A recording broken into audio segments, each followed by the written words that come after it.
Hello, everyone. I am AJ Kelson alongside Weeb Gonzalez and Luke Jackson. We are here for the PMU Cup Series season, number 10. We are here at the Daytona International Speedway for the Daytona 250. Now, last week we had the Clash, and Drew Walker came up on a huge victory for his team with Blake Parker Enterprises. And it's been a long time since we've started a points race for the PMU Cup Series, but here we are, David. And what do you think about this? Excuse me, Yeah, it's Luke. interesting. We've got a number of rookies in this field as well. You've got the likes of Lucas Holmes, Henry Go, Nathan Ormond, Nathaniel Campbell. You've got a couple of drivers as well who have come into rides as substitutes from last season, such as Natalie Seville, who ran the 45 in the last few races. And she's starting in the 99 Dodge for Owen Scott Racing Development coming into this one. And then you've got the defending winner of the race, Owen Scott, moving teams from the 12 to now the 17 for Wolverine Racing. So a lot of headlines heading into this race. That there is. I mean, and it's not just the rookies, and it's not just all the team swaps. It's teams coming in and teams coming back. Like, how about JC Motorsports and their return, picking up Cam Wright Jr., who left Southern Cross Racing after they were bought out by Furry World Motorsports, which is now owned by Sabre Fox. Honda has come back into the sport with a pretty sizable team, and Leland Hill has left Leland Motorsports to SLR as we see practice is getting underway. We're going to be going through and talking about some of the drivers, and you'll get more information on their moves and silly season of what has happened over the time the PMU Cup Series has been gone. As you see a few cars going out right now, there is Henry J. Brown in that 34. Obviously, he had a poor season last season. Not the greatest of seasons, but he's looking to rebound as we see Sabre Fox, newly crowned owner of Furry World Motorsports, and that Honda, which I talked about, that is being brought back. And Luke, who do you think is going to be the one to look out for here at Daytona? Well, there are a number of names, AJ, that have run well here at Daytona and at Talladega in the past. You've got the likes of Solomon Sheridan, who won 2 Daytona 250s and 2 Talladega races. He's got the most of all the drivers here. And Drew Walker and Owen Scott, each with wins in Daytona and Talladega. Ray Ayanami, actually, in the 28, winning the the Daytona race and Talladega race in the second season of this series. So a few names to watch. There's also a few rookies who have run well in the D2 class here at Daytona as well. And I may as well join in as well. I'm Weeb Gonzalez, and I'm also going to be presenting, and as well as being in charge of this race as always, like any other race. And as we see, practice is now underway, and so I show you all the drivers here who are just trying to warm themselves up and get ready for the start of the big season. And yep, as we just mentioned, we are seeing new drivers, new teams, and as well as new schemes here this season. And as we take a look at one of the new schemes, the 92 car of David Scott. Last scheme was a reddish Eggman, Dr. Eggman car. Now moving on to the, I forgot the sponsor, I didn't remember really well, but yeah, new green scheme. And don't know if something's wrong, but yes, thank you, David Dixon. He just sent me the message for the link for that new number. I will show you guys this scheme I was talking about. Yeah, this scheme, the Sunoco paint scheme, is actually a base scheme, and is going to be run by Lucas Holmes. The only thing I need to do after this race is to change the font of the number font of that scheme, because obviously it's obviously been taken out from a font text thing, not an actual racing font. So I might as well change it after this race. So Yeah, well, sorry about that. We had some technical difficulties right there. Uh, yeah, I'm uh, lucky. So luckily I managed yeah. to. Luckily you're here, so that's why we have you, Weeb. And Good, thank you for taking over right there. good. As you see, a small pack starting to form here in practice. Uh, just to see how people's cars are turning out. I mean, you don't want a car that's not going to be able to hold the bottom here at Daytona with the pack. You know, if you can't hold the bottom, you're probably not going to win this race. I mean, last week at the Clash, you saw that outside line actually be very, very dominant in that race. So I'm curious if we're going to see this outside line here at the Daytona 250 start to kick in. But this race is so long, and as that track heats up, I just don't see that outside line holding on as long as it did last week in the Clash. And nice bow going along. 5 almost wide, in fact 3 wide, but 5 in a battle seems pretty intense, even though it's only practice. Thank God what would have happened if this was a race. In fact, not to forget, I think I remember that time when somebody decided to crash a certain someone out of the race and out of the lead, and then the game got crashed. That was pretty hilarious. Imagine that would happen. In fact, if this happened in the 250, God knows we had to restart this all over again, depending on how many laps were done. So, anyways, let's focus now. In fact, this is slightly delayed, unless I could skip through, but right now, as you can see, this is the timing board for the practice session. We might as well call it a practice session for the Daytona 250. As you can see, we have quite a good coincidence going along. Alrighty Alejo is currently leading the practice session. He is obviously the defending champion, having won last season. And we've got another champion currently right behind him in second place, Trey Meeks. He's won he's won the championship back in season 1. And as we take a look down, we see some drivers are still trying to get their act together as we move on to the qualifying session, which won't be anytime soon, until the next 20 minutes approximate. So don't know what else to add, but there you go.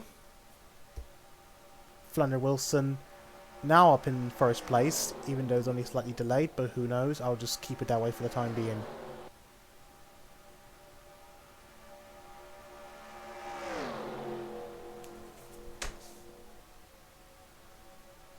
Well, I hope my mic doesn't cut out again. But Yeah, yeah, there is a lot of stories that we can tell about what happened during the off season. let's But do there's it. probably too many I can go over.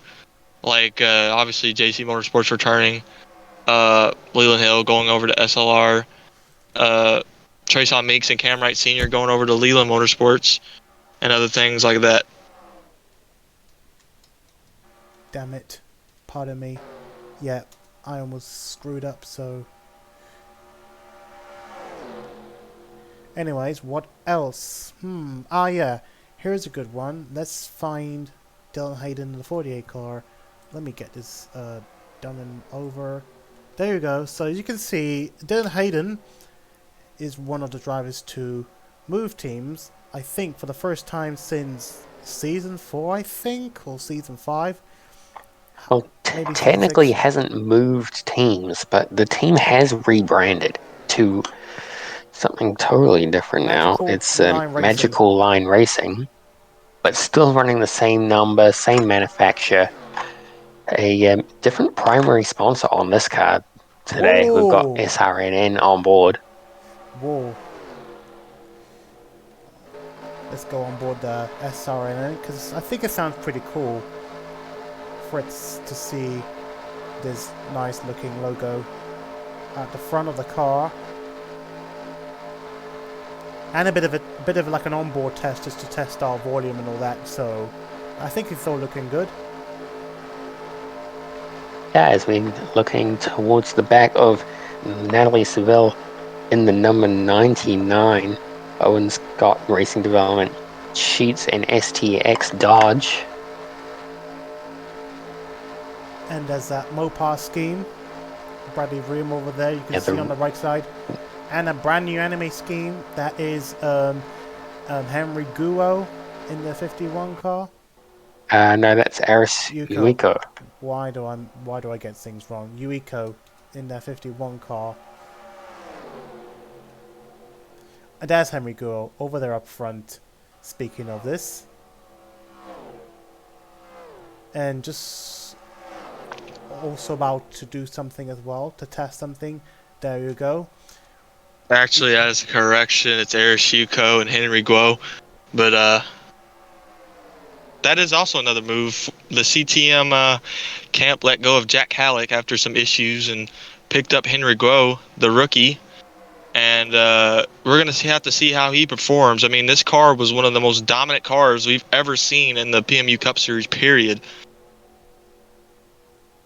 This didn't last that way through the end of the season, but towards the majority of the season, yeah, that car was running strong and up front every race. For those who remember the dominant form of the 14, feel free to check it out. The 14. It just makes you wonder. I mean, what happened with Jack Halleck that just resulted in Jack Halleck not being here this season? I mean, just a dominant team and a dominant car, and CTM as a whole just did not perform in the playoffs, and it was just a real disappointment to see Jack Halleck go. And I was as shocked as anybody else was when I saw the news that Jack Halleck was not going to be with CT Motorsports this season. There are rumors that this particular driver of Halleck was probably, I don't know, I guess due to bad behavior, Halleck was probably sacked from the team and eventually banned from potentially racing anytime in the future. But that's just a rumor from my own point of view. Let's not get into more political stuff. That's just happened off season and as well as away from the public eye. We don't want to get too much personal detail, so but anyway, take a look at the battle. We see 1, 2, 3, 4, 5, 6, 7, 8, 9, 10 cars all together. Looking forward to see them racing, well, any similar racing like this, Sorry, my words are getting screwed up again. Looking forward to see racing like this in the real race. So, in the actual 250. Well, speaking of CT Motorsports, they also picked up a new driver in the 47 since Jerry Chen was just filling in as a replacement for Drew Walker. Jay Chevalier in that 47 car won a race last season for Petty Junior Motorsports in the 43, which was a severely underfunded team. No one saw it coming. And I mean, like, a lot of people questioned this Yeah, move. and I believe that move was made before the race as well. I think it was, and like a lot of people questioned the move. And I mean, why would you not? I mean, Jay Chevalier won one race before that happened, and it was at the Vegas. Coca-Cola 600 And then he won it in at Charlotte, Vegas.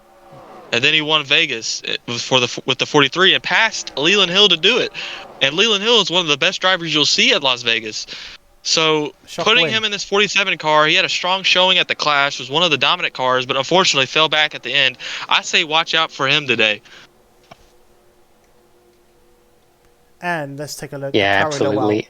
This And is the then one to watch. Tari Lowell is another one to watch. A little bit of an underdog heading into this season. Not very much performance in that car through season 9, but definitely a lot of speed in these plate races. Not to forget, he has yet to win a race with the Megs car, having last won a race when we had the Gen 6 2013 cars. So, I Yeah. want to watch. So, I mean, there's just a lot of stories. Like I said, Xander Howell got his first win last season at Darlington. I mean, that was a massive upset. One of the longest drivers in the league that didn't have a win, and he finally got it last season. So he has a momentum booster. He wants to get another one. Dylan Hayden hasn't been on the charts for a very long time. He's trying to get back on it, back up there. He was a championship contender at one point, back around seasons 6 through 7. Uh, I mean, there's a lot of other things I could go over, but what about the schedule this season? It's a lot different. We will take a look at that after the practice session, as I believe that will be the next thing we're going along. I think our next schedule... Hang on, let me take a look from my phone, because I'm looking at it from my phone. There we go. So yeah, that'll be the next thing we'll be doing, going through the proposed Season 10 calendar. Now, just to let you know, it is only proposed. It is not officially confirmed. It's more of like a rotational case-by-case basis of depending on how the tracks are doing well and stuff like that. Because unfortunately, I'll have to say this, but I haven't completely tested all the tracks yet. So, but when I do, what I'll do is, of course, I'll start confirming more 48 and races. 51 making a lot of contact there. 48 was practically door banging the 51. I mean, this is just practice, guys. What are they going to be doing in the race? Oh, speaking of And which, not only that, this is a small pack. We've got larger packs a little bit further behind and they're probably up ahead too. So let's go through the field here and see if we can find any notable drivers that may or not have a good season last season and may have a good season this season. we went through Taro Lowell, obviously, so... But, however, though, let me see if I can find someone interesting. Rain and Nami is potentially something to watch, because, as you obviously know, obviously Rain and Nami hadn't been winning races for quite some time. She did win her third and last race to date back in season 6, I think, and that was at the Daytona road course track, and that was her first win since season 2, which was actually, was it one of the longest races, longest gap? It was Talladega in season 2. Yeah, back-to-back races, by the way. 2 races in season 2, both at super speedways.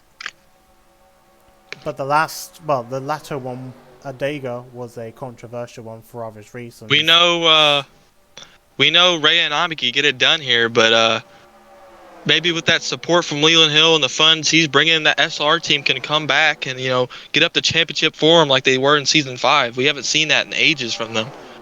Oh yeah, remember the time they were actually rivals back in I think it was Vegas. They actually rivaled with each other at Vegas at one point. I think they did it twice in Vegas and probably a few other races that they actually rivaled with each other. But I do remember that one race, which obviously led to Leon Hill passing Rain and Army. Just some sort of revenge and an effort for him to take the win at Vegas. One of his many great wins at Vegas. Well, And let's go still talk retain. about the man that has won this race twice, Solomon Sheridan. And where is that FedEx car? One of the oldest schemes on the field. And there it is.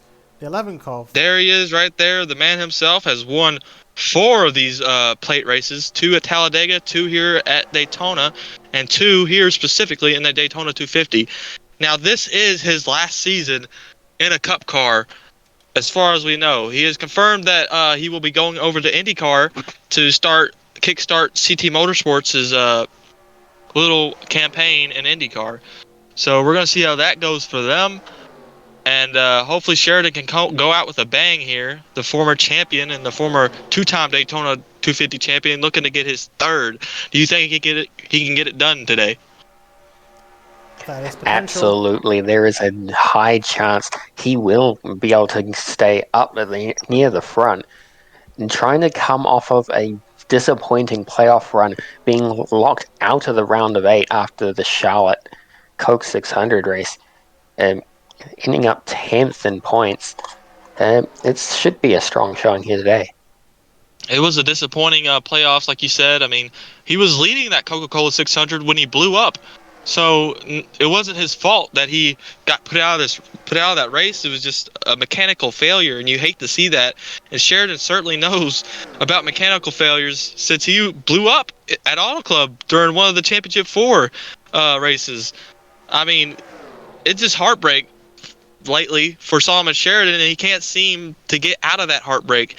Every time he finds a way to get up front, something happens. And hopefully he can just break that curse here today. And he's got 3 good teammates, and we know those CT Motorsports cars are really strong here at Daytona.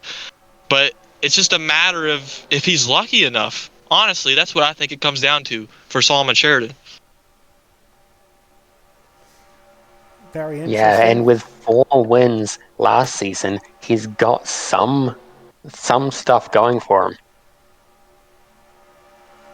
He does. Well, let's move on to Owen Scott, if we can find him out on this track. I think I can see him. There it is over there. Yep, I So, confirm. Luke, I think you know more about this maneuver than I do. So why don't you give us a take on Wolverine Racing and why Owen Scott has come over from his last team? Of course, and Owen Scott is a very interesting story in this silly season.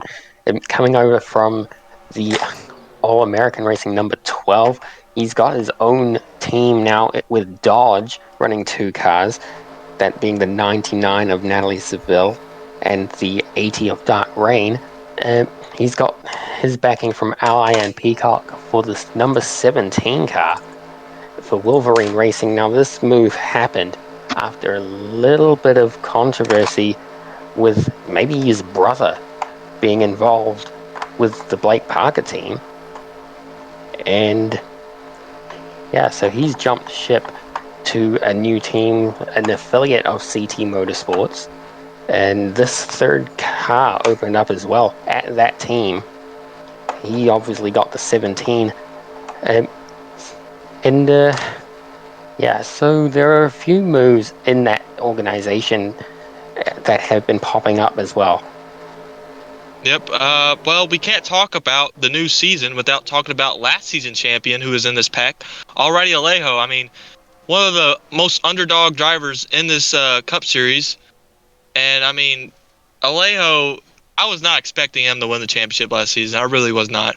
But he proved me wrong, and he proved everybody wrong. He proved that he indeed was a championship contender. I mean, a little help from his crew chief at the end there with the fuel mileage race, but he got himself up there, and he closed the gap just enough to where he could put himself in position to make it a fuel mileage race and make it a race win and a championship. And that championship win did somehow provoke JQ Halleck. Obviously, that donut win that he had obviously made poor Halleck jealous. So, Whoa! whoa, oh dear, that Fanuca car that I just done. Oh my gosh, and that looks like a Oh, crash. and we Almost a have. A wreck caution. on It looks like we the have a spin. wreck in the practice session. So Howell. who is that That's out Howell there? over there. Uh-oh. Howell. And there's I Zach saw Alexander Carrington. Howell with a lot of damage. So let's have a look at what happened here. This What looks happened? like a big run. Whoa! 3 wide with the 99 and the 44 getting into each other. There's the 7 of David Ryan's involved, the 66 of Howell, Cam Wright Sr. and involved in that one, I believe. Senior, and the 90 of Matthew Hill getting caught up. That looks Henry That like is a Grove. lot of backup cars. that looks like Jace it's like some sort of Chevalier maneuver. actually getting through that quite quickly, and as well, Jackie Daytona and the 18. Well, this is something to be careful because at this particular corner of the track, you are pretty much bound to get in a wreck if you're like racing really close to each other, like in a I pack or believe anything. the 99 just came up the track. I don't... Getting a push from the 47, I think. And here we go on board the Lays number 66. No room at all for Xander Howell. And that's just a lot of damage on his car. He's going to have to switch to a backup no matter what. I'm not sure if Cam Wright Sr. got any damage from that. He might have to go on board. Let's find out. Yeah, so let's go on board with the Lowe's number 5 of Camright Senior.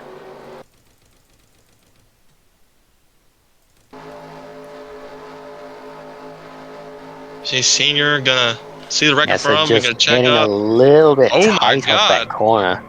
A little bit of contact with Xander Howell, but other than that, I think he's okay. Whoa! And another hit. Another bump. Maybe not as okay as I thought he would be, but the hood doesn't seem crumpled up. Maybe the headlight area might be for the fenders, but you can buff that out. Yeah, that car could probably be repaired in time for this race. That car could have been a lot worse. I mean, he could have hit whoever was in front of him, like, really badly, but he got on the brakes just in time. He didn't have the greatest season last season. He really didn't. He got one win at Motegi and didn't show up for the rest of the season. Not the Cam Senior we're used to seeing, and a lot of people are finally starting to say that he's declining. I mean, what do you think? He's too Yeah, old. with one win and only 2 top 5 finishes last season, it was looking like there is a little bit of a fall off in performance for that 5 car. From my point of view, all I can say is he's old and he can't race. I think I remember you saying that before. I don't care what I say. Of course, I know what I'm saying. I know where that come from. I take it you're not a Cam Wright Senior fan.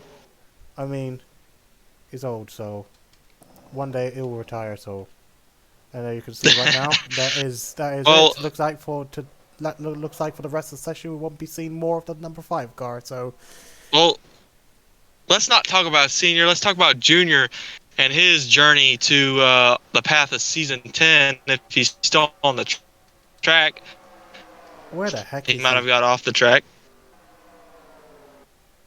I think that's him. Yeah, that's him. Yeah, there we go. There's that 36 Kate sponsored JC Motorsport Chevrolet. And is everyone missing Jerry Obviously. Chen in that 36 car? Obviously, Jerry Chen still continued to use the 36 car during his brief return to PMU racing for about a couple of seasons. Well, he raced for part-time, I guess, or I think he did took over one of the drivers and decided to enter his own car, the 36 car, and then he decided to replace Drew Walker in the 77 car. Was it 77 car? I think it was 77 The car. 47 car. At last minute. And not to forget, speaking of which, we were going to see Jerry Chen racing for the last time here at Daytona 250, but unfortunately due to charter rules, obviously we're seeing all the drivers that have raced full time will take part under 250. Unfortunately, there is no room for Jerry Chen to make that move. There were plans that Jerry Chen could charter out a drive from one of the drivers. I believe Aris Yuiko was one of them that was considered to sell his entry out to Jerry Chen so that he can take part in this race for the final time. But unfortunately, that didn't happen. So right now, we're not seeing any more of Jerry Chen once again for the 100th Well, time. he is here in the form of his team, and you know, Camride Jr. didn't really have a ride. I mean, he did, but he didn't want the ride. He didn't want the seat at Furrier Motorsports. I'm not sure why. I mean, that team's pretty good. He would have been in the face of Honda. He had all the sponsorship that he needed, and he declined it. I don't know why. I mean, he had that big wreck last season with David Dixon. They both miraculously were okay, had injuries, but they were okay. He's making his return here at Daytona. I didn't even know if I was going to see him on the track this season. I didn't think he would have a ride, but he does. And there's a lot of pressure on his shoulders to perform because, one win per season in top tier equipment is not exactly good numbers. I'm being honest here. He's got to do something this season. What do you think, Luke? Yeah, with an injury last season, he ended up with one win, but he did have a number of top 10 finishes and an average above the 22nd position, which it's not quite halfway through the field, but it's pretty damn close. And considering how many races he missed, there were a lot of opportunities missed as well for getting some good finishes. Yeah, indeed, there were. A lot of people like to talk about Junior and what happened to him, but I think everybody forgets about David Dixon. And, he pulled into the pits, so we might not see him on track. But David Dixon had a tremendous season, I believe back in season 6 or season 7, where he finished in the top 10 20 times out of 30 races. That is an insane stat line. 20 top 10s out of 30 races. Just get that through your head for a second. That is an insane stat line, and he didn't win that season. 20 top 10s, and he didn't win. David would eventually. David would eventually get a win later that season. Not that season, but a few seasons later. I believe it was at Las Vegas, if I'm not mistaken. But I think he also has something to prove this season, driving that Honda. And I think he's looking for a few wins, actually. I think he's looking to contend for the championship. And I think he's looking to win the championship, like most of these drivers are. A lot of people don't really talk about David, but I think he's going to be a key talking point this season. And I think what he's going to show out on track is going to be something that we haven't seen from him in quite a long time. Yeah, and last season with that injury, he still managed to get 10 top 10 finishes and 6 top 5s, which if you look at some of the guys who were running up front later in all season long, Solomon Sheridan, he had 11 top 10s in about as many races. Well, practice seems to be over. They're pulling the cars into pit road. Let's go over that schedule. The schedule itself, I've seen it, and I'm pretty excited for it, honestly. There's a lot of new tracks, a lot of different stuff to be looking forward to. We got the return of Martinsville, for God's sakes. Yes, we do, and we also possibly have a new crown jewel event in the Brickyard 200 in the 10th race of the season. That is a track that I've seen. It's put on some bangers before. We'll see if we can do it again, but this time in a little bit longer race. We do know the Coca-Cola 600 is getting lowered in terms of laps, so it won't be as long, but it's still going to have that long and grueling, effect that it has on drivers, because it's not being shortened by too much. What else can we talk about here? Homestead, Auto Club remains as the finale. I'm sure we can all agree that is a perfect place to have the finale. That is absolutely the place to have a finale. And actually, can we have a look at some of the playoff tracks as well? You've got a new entry in there with the Rockingham track in Carolina. I'll get this showing in just a moment, and as well, just I show you all the times for the practice session so far. There you go, as I can show you one more time, and then before we start, get to move. And by the way, Sotai make a comment about Cameron Jr. Yep, Cameron Jr. is suffering from a hallux curse from being too good on the track and not winning. So thought I may take the mick out of someone. So, but anyway, let's get a move on from there. And where can I find the thing? Where are you? Where are you? Okay, yeah, hang on. Oh, I cannot. All right, so yeah, there it is. There's the schedule. Don't know if I can show it like that, or I don't know if I can show it like that. So, oh, I can. If No, I that do, works. yeah, that works. Okay, I was thinking that this whole background will be blank. I thought it would look better that way. So, but anyway, screw it, and let's get a move on, and let's go through the tracks of this schedule. As you can see, this is only a proposed schedule that I just mentioned. It will be only some time before I can get all the tracks tested and all thoughts. But as you can see, I'll do a bit of more talking on the schedule so far. As you can see, a lot of different races added to the calendar. We've basically had a how do you call it? A sort of revamp in the schedule. This is probably the biggest we've seen for many seasons, probably since around season 4, I guess. Maybe not, but I guess from my point of view, this is probably the biggest we've ever seen for many seasons.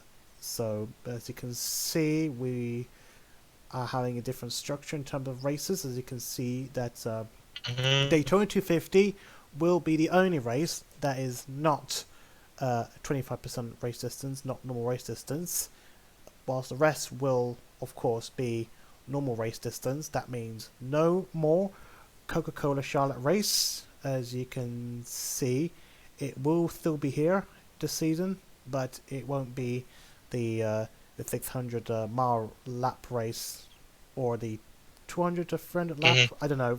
I keep forgetting the laps number of laps for the Coca-Cola races, but yeah, it will be a normal race distance race, so like any other race at 25% race distance, just based on fan votes and all that. So, but there We you go. also got the return of Talladega, 1-2. That's been that way since season 1. A lot of carnage to start out the season. We got Bristol, Atlanta, Chicagoland taking up their normal schedule in the race. Watkins Glen, Darlington, North Wilkesboro moves up, I believe, just a little bit in the schedule. Kentucky, which has a second date for the first time. The Brickyard 200, obviously, becoming a new crown jewel of sorts. We have Charlotte, the first Charlotte race, and then Rockingham in England returns back to the schedule for, I believe, since the first time since season 7. I might be mistaken on that. 6. Season 6. Okay, season 6. And that kickstarts our international tour with Motegi following it up in the Lausitz Ring and Calder-Bark Thunderdome in Australia. And then we return with Talladega 2, the second Talladega race. Martinsville is returning for the first time in a while. That short track paperclip, that's going to be a lot of carnage there, so watch out for that. Yeah, Kansas and Dover and Pocono, and then the second Kentucky race, I believe, which might be in the range of the playoffs. I'm not sure on that. Then we got Homestead, Nashville, Daytona, the second Daytona race at night, Road America, Rockingham, and the U.S. is making its debut. Oh, that's a track to watch out for. We got another Chicagoland race, a second Homestead race. New Hampshire is later in the schedule. Charlotte, the second Charlotte race, and Las Vegas and Auto Club. So the final the round of 8 races are New Hampshire, Charlotte, and Las Vegas, which is a new set of races for that round of 8. And Luke, what would you say is probably going to be the most devastating track for the playoff drivers? Yeah, I would say there are a few tracks here in the schedule which will be very interesting. Rockingham in the US being part of the playoffs in a brand new track. We haven't seen how these cars are going to run there. We don't know who's going to be good, who's going to be not so good. We have a lot of unknowns. And then we look at Homestead moving out of the round of 8 and into the round of 12 as a cutoff race. Las Vegas moving into a cutoff spot as well. So a few stories that could be made or broken at these new dates. Well, we see the proposed schedule, and it might change around. It might flip flop. The races might flip flop around. But let's go over the Daytona 250 and who we think is going to win. You got to lock in your picks. Luke, who do you got winning this thing? Sorry, you guys can go ahead. I'll go second because I'm trying to sort this out. Okay, there you go. Pardon me. So you guys, well, I'll let one of you go first. I'll go second. So, because I'm not prepared, pretty much. So anyway, off you go. Yeah, so I'm thinking in this one, we gotta have a good look at these Fords. There are a few of them in the field that could do it, but my pick for this one has got to be defending champion Alrighty Alaho. He's got the momentum. He will be strong. Okay, and sorry. Well, from my point of view, I'm thinking, based on what I'm seeing in terms of last season, to be frank with you, Leon Hill does have something interesting up his sleeve. He's moved on to SLR racing. This is not the first time that he's racing an SLR car. Remember, back in Season 5, he actually did a one-off appearance with SLR Racing in Season 5 Michigan. And he actually won that race. And he currently, actually, interestingly, has a 100% win ratio in terms of his races with SLR Racing. So if he does win this race here at Daytona 250, that would be insane. So I think I'm going to go for Leon Hill. If not, though, probably one of the best drivers on, or one of the best teams in the field, probably CT Motorsport car. I would say Sheridan, to be frank, just because he's done really well in the 250s and all that. So anyway, off to AJ Kelson. Well, Luke, who'd you pick again? I didn't hear you. My apologies. I'd go for the defending champion, Alrighty Alaho. He's got the momentum. He is looking like a fast race car out there. He came 13th in practice, but he's got the drafting partners with him as well. This is going to be Alrighty Alaho's year. Well, you can have your Leon Hills and you can have your Already Alejos, but I'm going with the undisputed GOAT of the PMU Cup Series. I'm going with the Clash winner. I'm going with Drew Walker. I think it's about time he wins himself a Daytona 250. He didn't get the chance back in Season 1 when he won the first ever race, but he's going to get it tonight. I feel it, and there's no stopping Drew Walker, and I don't think he'll take anything he can to win. I mean, he went 4 wide. Who does that in the tri-oval? And he pulled it off, and he won the race. He knows how to hold on to the lead. He knows how to win these races. He's won 2 of them before. I think it is Walker's night. Well, any more words before I move on from there? No, sir. I think it's time to get the qualifying underway. Alright, so the qualifying is going to be different. Right. I'm going to try Let's have a look and see who is going to take the pole for this season's Daytona 250. And we're going to go through this in a more usual way. Well, we're going to do this differently, as I kept mentioning. So what I'm going to do, I'll go for the qualifying, and I'm going to go straight to full screen. So let's move on from there, and let's see who qualified on pole for today's race, and let's go through the starting grid for today's race. Anyway, who do you think will take the pole?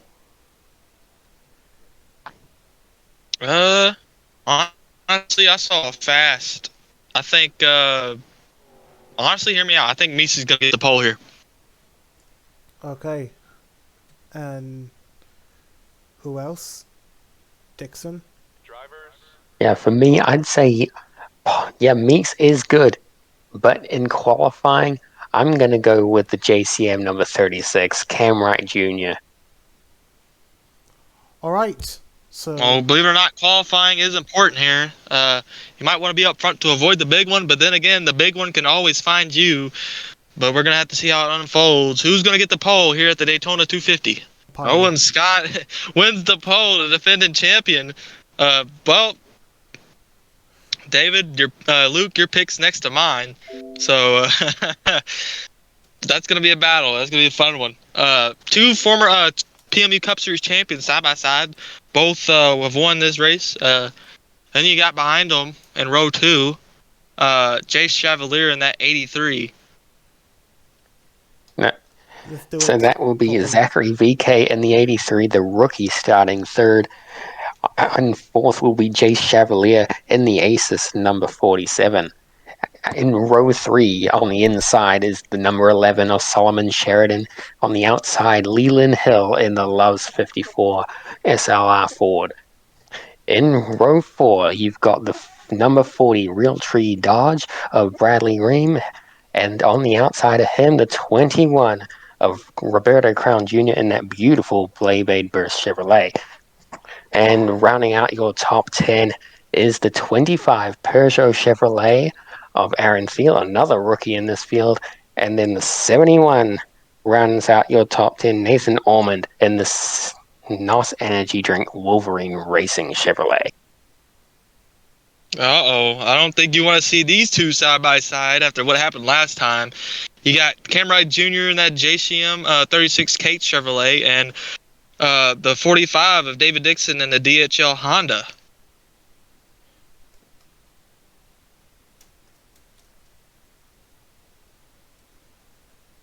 and I might as well take over, and you can see Nick Wright in the 5th row, I guess.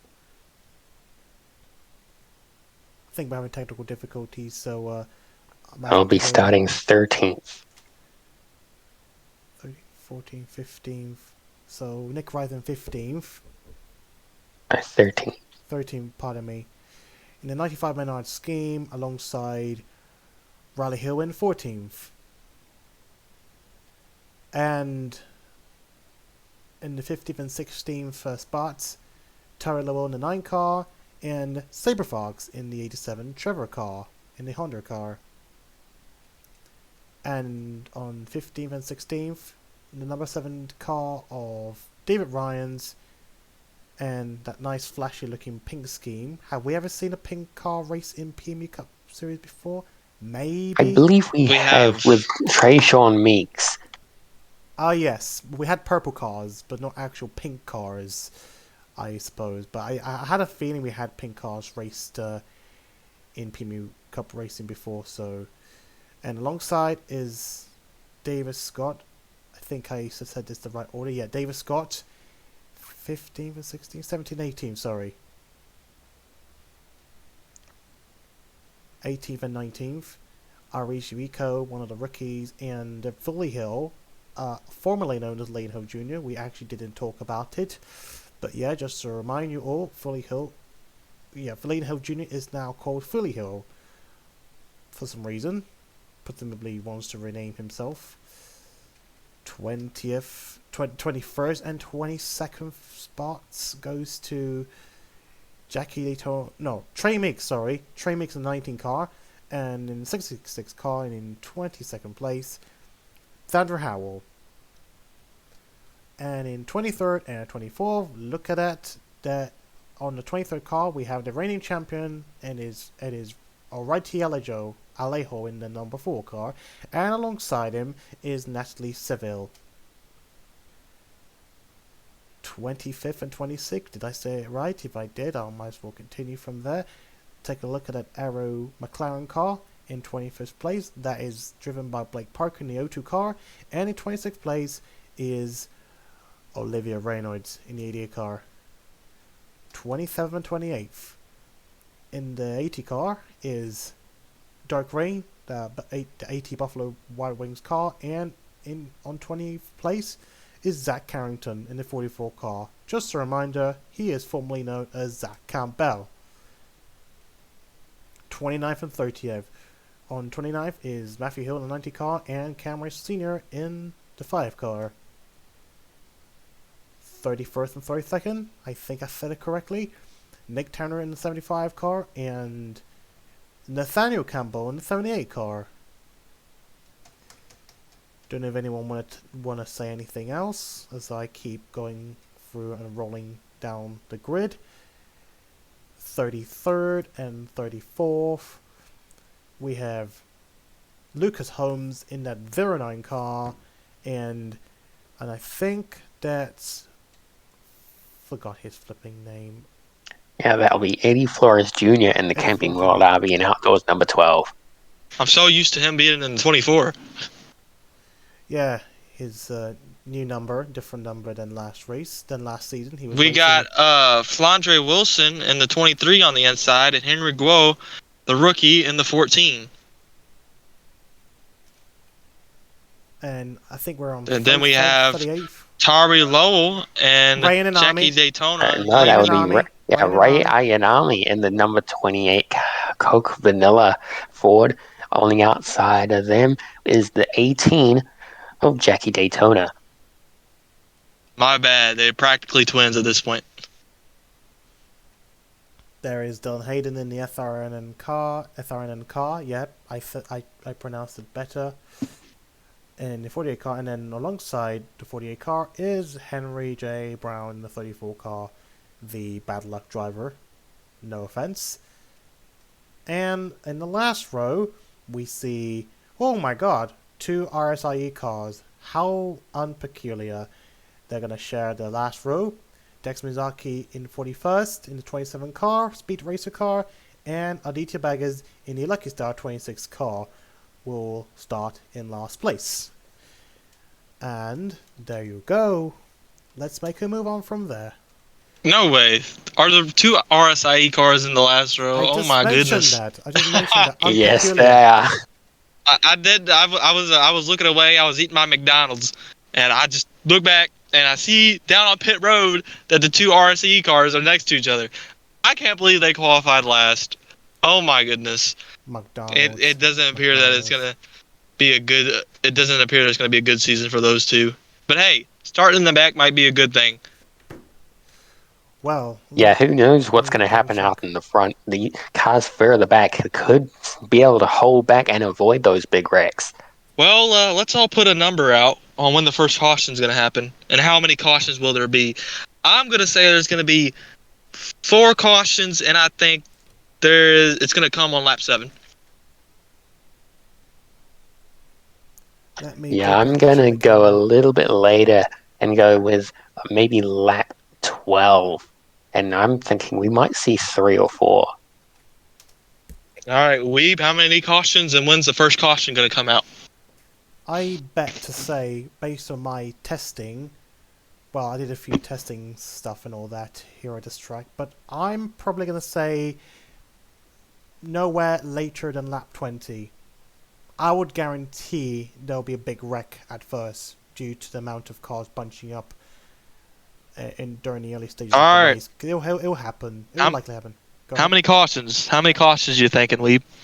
Probably 3 or 4, depending on the severity of the wrecks. If we have big ones, for instance, usually we get big wrecks at first, then we get less intense wrecks afterwards due to the lack of the number of cars dwindling, because of course drivers are going to retire and all that. So I'm probably going to say around 4 or 5, but that will depend, on the wrecks themselves. So, and keep in mind, we also got to factor in these lap cars. After we have a big one, we have seen it in the past. Damaged cars getting lapped do sometimes cause the big one again. Yes.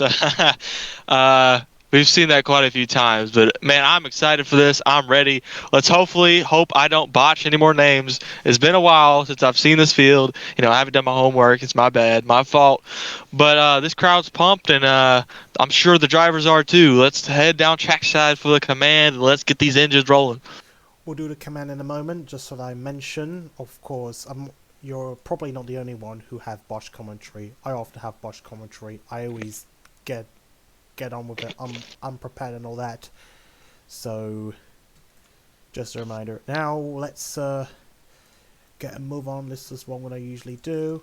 I'm gonna try and get close to the start. I want to try and get the driver start your engine thingy heard. So if we do get past the red, then forget it.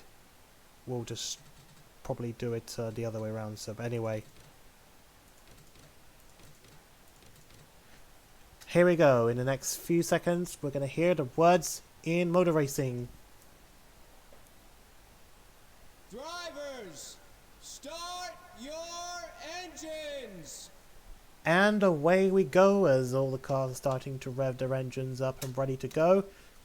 Let's see. Yep, the pace car will start to make a move. Yep, here we go. For the first time in a long time, the PMU Cup Series will be hosting yet another season and another Daytona 250. And so far, all the cars have lined up okay. Not a problem so far. No issues whatsoever with any of the drivers, any of the cars. And oh boy, this is going to be a long race here at the 250. The longest race so far. Let's hope no one dies. Let's pick our 3 ones to watch here. I'm going to go with let's see here. Let's look out for Henry Guo. He's a rookie, but I think he has a lot to prove in that 14 car. Replacement for Jack Halleck. He's got a lot of weight on his shoulder, but he does bring the sponsorship, and I think that car and that team is just going to be just as good as they were last year.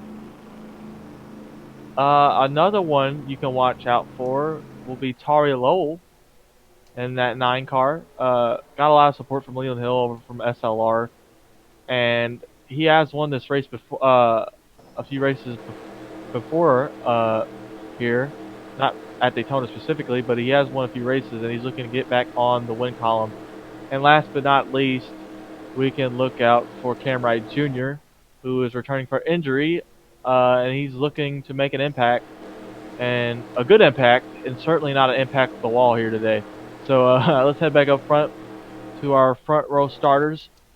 Owen Scott and Drew Walker are some of the favorites to win this race as the pace car pulls down pit road. And for the first time in a while, we are green flag at Daytona. Boogity, boogity, boogie, boys. Let's go racing here at Daytona.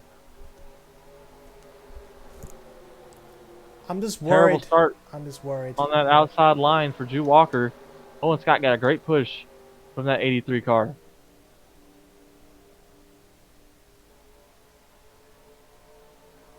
As you see, the field's fanning out just a little bit. Zachary VK, the rookie, all over the back bumper of the defending Daytona 250 champ. But here comes Sheridan, 2-time winner at this race, getting a push from Bradley Ream and Aaron Thiel on the inside as you see his car shuffling down to the inside lane. 3 wide, Tari Lowell, Riley Hill, and David Dixon in the back. As Sheridan looks for the lead, getting that push from the inside lane. But I believe it'll be Owen Scott leading that lap.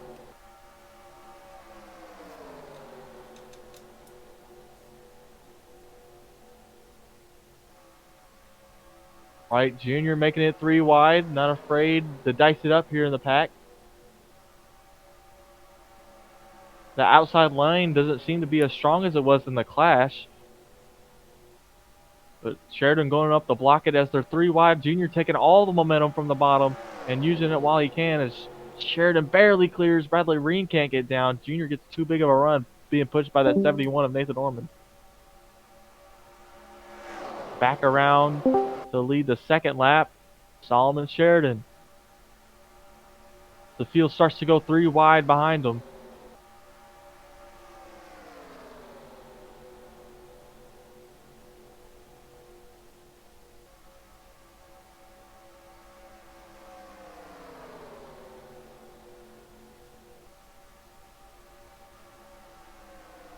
Bradley Ream pulling up to the back bumper, but he has no help. But he might make the move here. Yes, he does. He goes to the inside. Junior going to go with him. Getting a big push from the 71 of Nathan Ormond. And Bradley Ream doesn't need the help, though, because he goes to the lead by himself.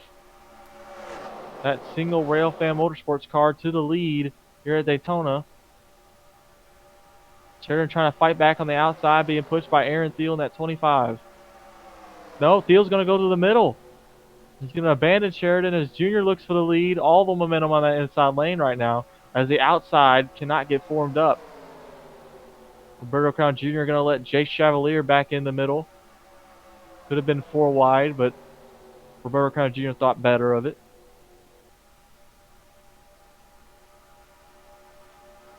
As we start to see that outside lane trying to get formed up, trying to get the runs. They seem pretty stabilized right now. Let's see if Bradley Ream can try to contend for the lap lead here.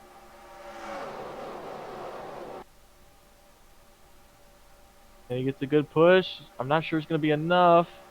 But Bradley Ream does lead that lap, and that's what I'm telling you. If that outside lane gets formed up, they can make a run and lead a lap. And possibly win the race if they're like this at the end.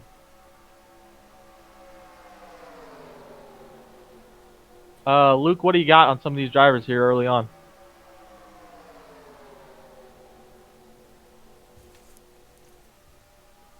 I think he's dead. Oh, I think I can take over. I'll just say that so far, I think Cameron Jr. is doing a really good job at the moment. He is trying to get really better at racing and doing better in super speedways and all that. Well, oval tracks in general, because it's been since last season since Cameron Jr. have actually won his first oval race, not to mention his first US oval race. Oh, he did win at whoa. Motegi. Oh my god, this is getting really good. This is getting really, really good. Something of a bumpy ride, something bad's about to happen, I guess. I don't think Junior's car has the strength to lead that inside lane right now, because the 40 and the outside lane are pushing past the inside. As Ream tries to clear, he is going to get in front of the 36 with a huge push from Aaron Thiel, the rookie, pushing Bradley Ream to the lead. And he clears by a good margin. That 40 car is strong out here in the Daytona 250. But now he's got 2 lanes in the block. And now Aaron Thiel, I believe, is in the cat burner seat because that outside lane is rolling. They got to get formed back up, though. Because now the 40 is out to dry with no one to help from behind.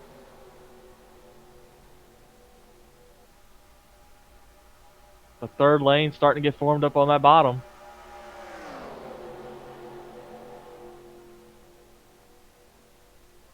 .40 out to the lead.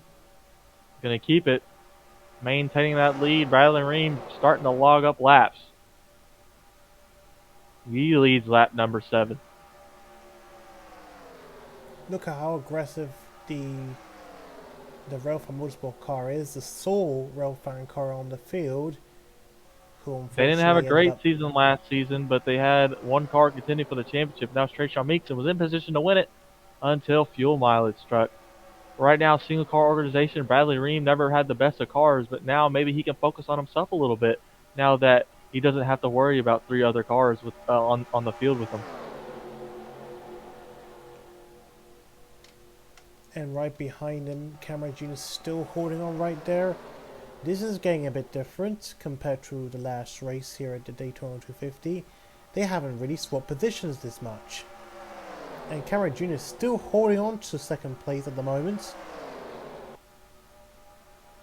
I guess the increase in AI aggression sort of paid off for most of the drivers who are somehow wanting to get their hands on the trophy without having to slip through the fingertips.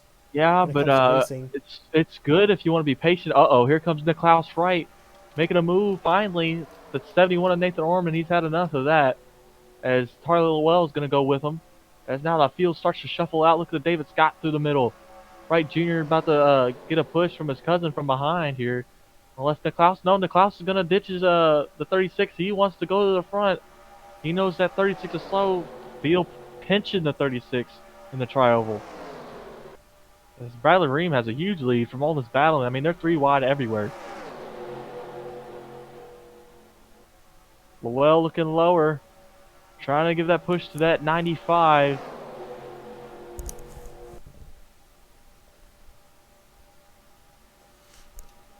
Bradley Rim's As still now holding that on. outside lane is going to get a huge push. Klaus might not have the run, but he is going to maintain inside, so Junior cannot clear.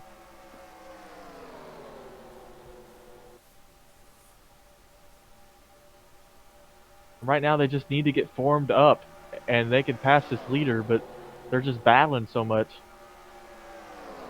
The two rights are side by side. Harlow looking to push the 95 or take second himself. That outside lane's starting to fall back now. They don't have much help. If the Klaus clears, he is in control of the outside lane now. Where does he go with this push? He's got to get low. Here comes Tari Lowell.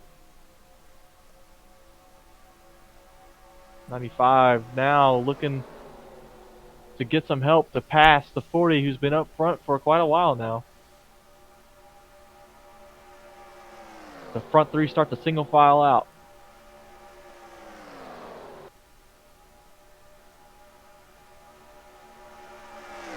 Klaus all over the back bumper of the 40. Here comes a push.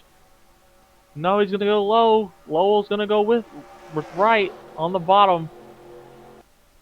And Bradley Reams hung out to dry. He is going to fall back out of the lead here. But uh-oh. Tarlell's going to think about it, going 3 wide for the lead. Down into turn number 3 and 4.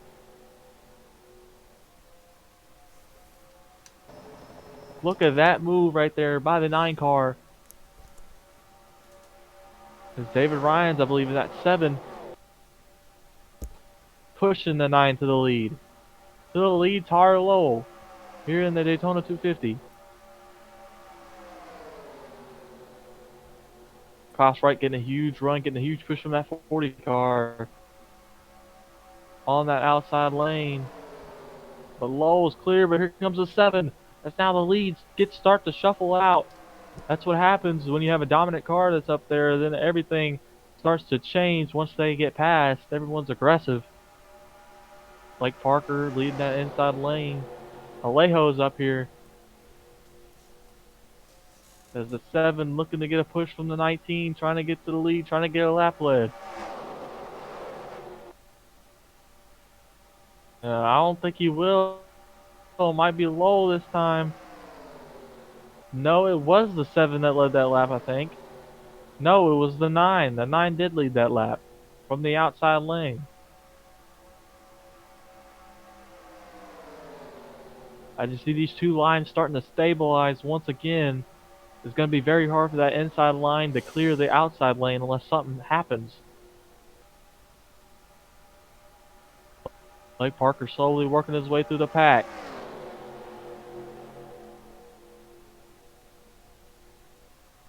Uh-oh, might be 4 wide back there almost with David Scott. I think he sorted it out though. A little dangerous.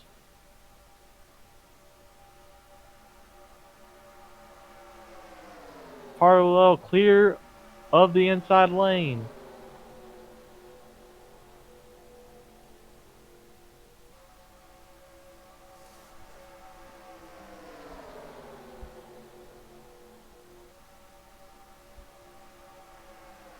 I think the outside lane is where you want to be. I mean, right now, that outside lane is the determining factor of who gets the lead and who doesn't. That inside line struggles greatly in the corners.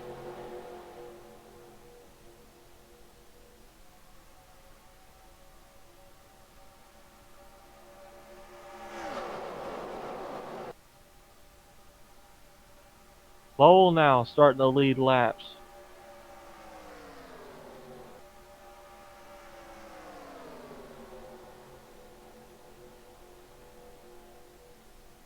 I mean, let's try to go on board. Let's go on board Drew Walker here, who's up in the middle.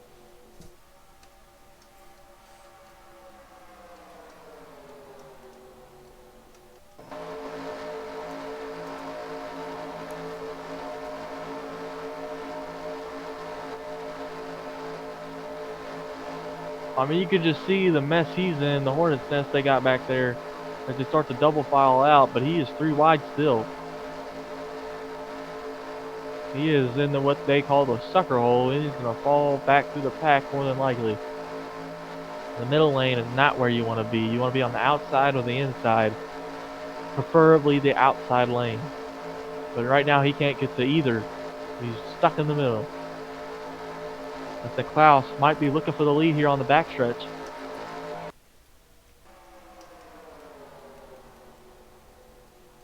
Pushes the 9 out to a great lead here. As Ream gets cleared for third. Here comes the Klaus right. Down to the bottom. With help. Here comes the 40. Let's stack everything back up again. The 40 might look 3 wide for the lead. Nope, gonna push the 95 all the way to the front. Oh, contact! Getting between aggressive. Getting aggressive. 02 and the 7. Bumped the 7 up the track. Blake Parker not having any of that blocking. No help from the 40 on the inside lane. Getting a push from Olivia Reynolds here. And Blake Parker trying to get the help to Bradley Ream. The outside lane, well, more formed up. They're probably going to get the run. Let's see if Nicklaus can get clear of the 40 here, and he does. Let's see if he can get down. Gonna try it, and he will get down. Not yet, actually. Hold on. The 40 is gotten cleared there. 95 out in front, but here comes the 40 back down to the bottom.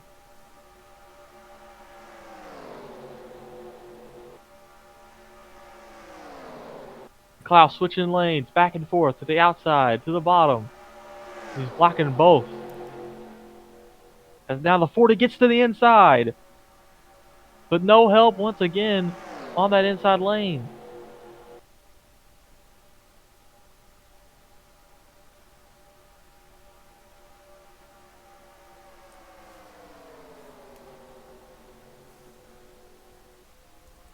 Klaus still clear for the lead, but the 40 is going to look back under. He's got a huge push from Blake Parker.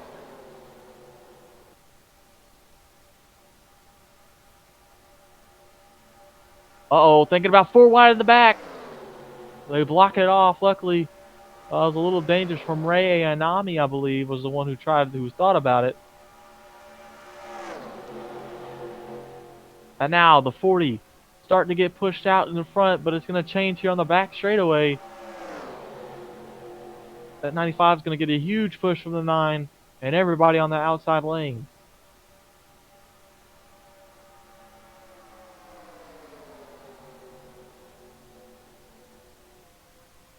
Blake Parker looking low. Thinking about 3 wide. Got to the back bumper. Gonna push the 40. And now Bradley Ream back to the lead. He's gonna lead that lap. As you start to see which cars are gonna be strong, Bradley Ream is one of those cars.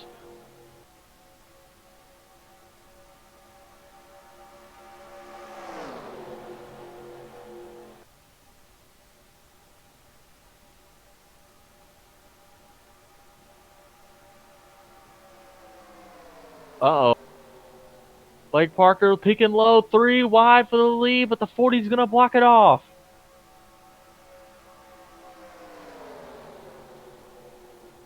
With a good block on Parker.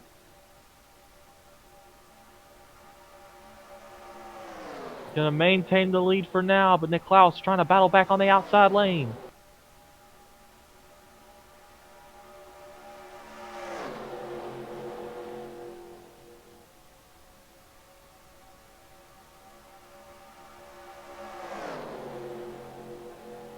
No help on that inside. On the outside, Nicklaus falls back. But he is going to get a huge push to get him back up there. And now the 40 just controlling the lanes like he should. And that's what every great plate racer does. You'll see him control the lane, swap back to the outside, to the inside, especially late in a race. Block the runs, take all the momentum away from each lane, and you'll maintain the lead. 3 wide for second. That 78 car of Nathaniel Campbell, I believe. Correct me if I'm wrong. Yes, you're right. It's Nathaniel Campbell in the 78 Wait a car. minute. I believe Ray Anami's peaking. 3 wide, all the way behind the leader. Look at that, 3 wide already. This is going to be good. Ray Anami wants 4 wide, but I don't think that would work here in the tri-oval. See how low Ray Anami peaks every time. Dives it into turn 1, getting a huge run. Gonna push the 78 out into second. Daniel Campbell looking to get himself to the lead. The car shuffling back in the pack. Henry Guo pushing that 28. He's making his way up to the front.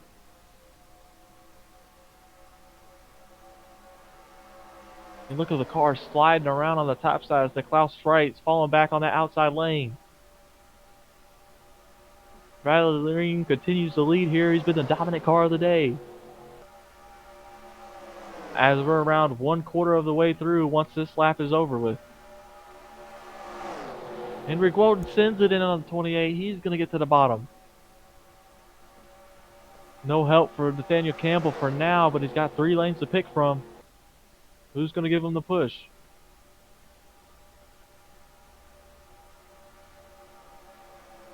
It is going to be that 28 of Ray Ayanami that helps that 78.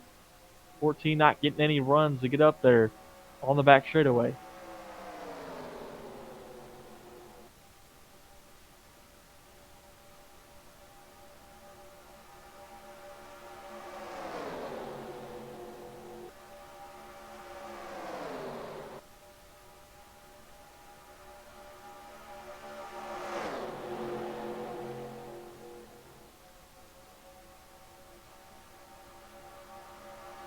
There comes Henry Guo to the inside, looking for second, getting a push from Jackie Daytona and that 18 Toyota. But not for long. It looks like the 18 is going to peek to the inside. Don't know if they have the run. 14 might get clear here. 14 is clear, but has got the 28 to the outside and 78 chasing down Bradley Ream all alone. Here comes the 78 getting a huge run. Might look for the lead here in the turn 1 and 2. Watch out for that. Is he going to peak low? Not yet. Going to time his run. Going to wait. Here he comes. Looking down for the lead into turns 1 and 2. No help, but help is coming from behind. We're going to have a massive run on these 2 leaders here. But where do they go? Does Guo go low? Wow, the 40 is going to power away on the back straightaway on power alone. He had no help, and he passed the 78 all by himself on the outside lane. 78 didn't have enough horsepower to get by the 40 on the inside.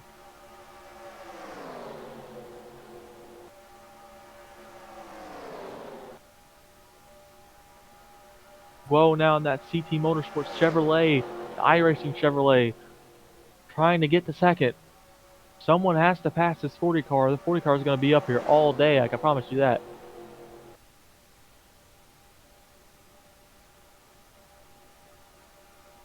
And this is why we need to start looking at pit stops, because what we could have done is have a look at how we're going to do pit stops, because usually, like, as usually Pit stop should happen around lap 35. It depends, because usually how I do the pit stops would be by going through how much fuel use has. Yeah, sorry, my words are messed up again. It's based on the amount of fuel used. Like if I increase the fuel load, then the more chances of them pitting that way. Then same goes for tire aggression or tire wear as well. I usually increase that to increase any chance of pitting. I don't know if it's the aggression, but that's just my opinion. So But right now, we've not seen any wrecks for the past 30 laps. We're coming up to lap 30 right now. And right now, Bradley Vroom has been leading for pretty much most of the race so far. Oh yeah, Can anyone... no one's been able to generate a run to get past that 40. He got past early on, but he worked his way back up here Could we from the see... outside lane. Could we see a resurgence to Railfan Motorsports, this time for their team owner, the only sole driver in the team, to try and win this race? We might. He has a strong car. I mean, would you agree? He definitely has a strong car. The car is known for being aggressive, a Railfan Motorsports car, literally any car, not just Bradley Realm. Back then, when the team was really, really good, it was Bradley Realm pretty much in the shadows of everyone else, the whole team. But now, he is basically in the spotlight right now. As you can see him right now, he's currently leading the race. I'd say you expect these guys to come down in the next 3 to 6 laps. So watch out for that, and that's gonna be that's gonna be a mess. You might see a wreck or two if this doesn't get sorted out in the back. Well, there's a lot of hype. Despite the worries and all that, the things can turn really differently. It's all about this pit stop. A money stop. It's going to be a huge pit stop. I mean, if you lose the draft here, your race might be over the way things are going. I expected a wreck fest, but we haven't seen any wrecks today.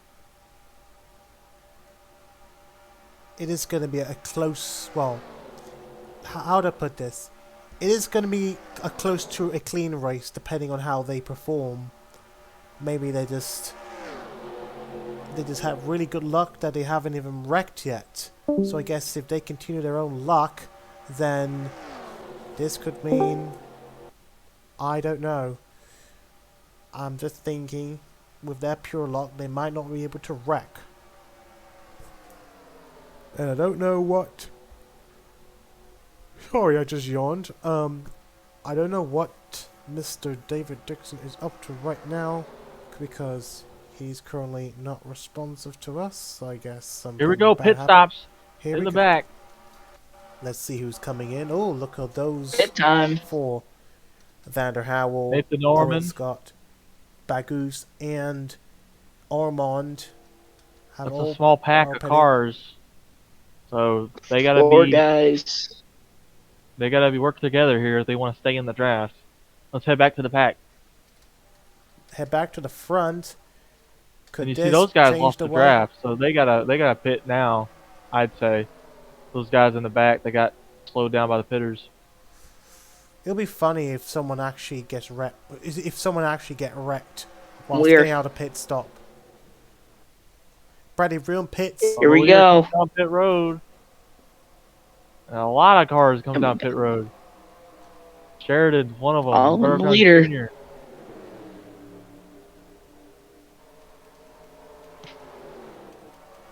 The rest of still a lot of cars that stayed out. As you see the rest of the guys coming out on pit road. And they're gonna get lapped. That is going to be pushing and shoving. Drew Walker, to the inside. That was dangerous. Did I just saw that? Oh, that was close. Yeah, that was really close. Drew Walker, not unknown to being aggressive here at Daytona, as the rest of the leaders are going to come down. Drew Walker trying to get as many positions as he can. Whoa! Whoa! It's Dylan Hayden and I think that's Drew... No, that's not Drew Walker. It's No, the 85 the for 85. Fully Hill. Fully Hill and Dylan Hayden both got contact whilst coming into the pit lane. That's not a good sign of things to come. No, it was not, but Hayden, unlucky break there, unable to get slowed down. Yeah, Fully Hill. Or, excuse me, it was Fully Hill that was unable to get slowed down. Fully Hill. Just came out of nowhere and just... Formerly known as Lane Hill Jr. decides to be like David Scott, a pretty aggressive driver who is pretty much trying his best. And thank God, I don't think they've got any damage, but Dylan Hayden must have had a bit of a Not shock. much, but Fully Hill definitely has some nose damage. But let's get back to the live race. Get back to the front. Klaus comes in. I don't agree with that. Did he come in by himself? Oh, there he is. He's coming I in. think he came in by himself. He did come in by himself. That is not a smart strategy. And he's already up front. That's not looking good. Daniel Campbell all alone. A lot of guys might lose the draft here. You see Wright coming out of his pit stall. He is not going to be with the lead pack. Nathaniel Campbell might be your leader. In fact, Nicholas Wright is still right in front. I don't think he's going to make it up in front, so Nathaniel Campbell will take the lead after the round of pit stops. Let's see where Nicholas Wright's going to end up. He hasn't even gone out of the line, so it's going to be close because these cars are going to rocket past right him on this bend. That's a very dangerous curve to be because we've seen a lot of wrecks happen at this very curve of the So track. Wright's not even going to be in the draft with this big pack up here. But you see how spread out they are. And there you have it. Something experimental. That main pack is, look at this, Bradley Green back to the lead. But is he going to actually take it? I think he will. He has less draft. No, though, the 78 got that. but this might change because of how Daniel aggressive. Campbell trying to battle on the outside, but I'm not sure how long it'll last with that such of a strong car on the inside lane. Nathan Allman behind him wanting to get his second win in his career. And the same goes for Xander Howell. In that first battling pack. Who else is in that battling pack? Rain and Army could be her second Daytona win and our fourth win overall. Sorry, fourth career win overall. For Well, Rain look and at Dylan Army. Hayden, who got hit on that pitting cycle, and he's up here in a 7-car pack. Man, he must have got lucky down there. I guess his lucky hit from. Might have gave him an extra speed boost. As you see, the second pack starting to catch up, though.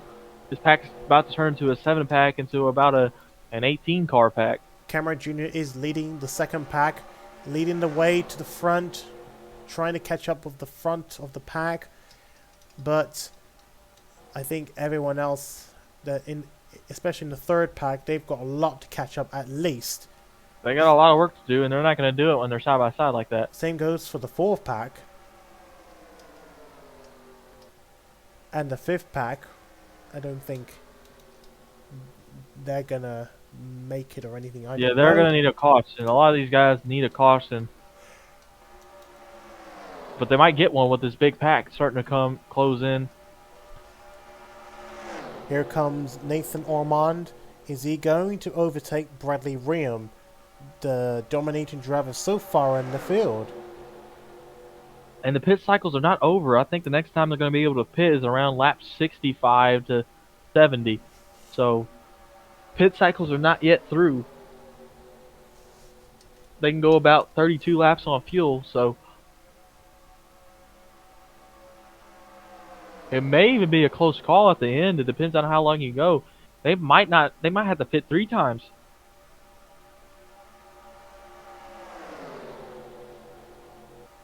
Nathan Ormond in the lead.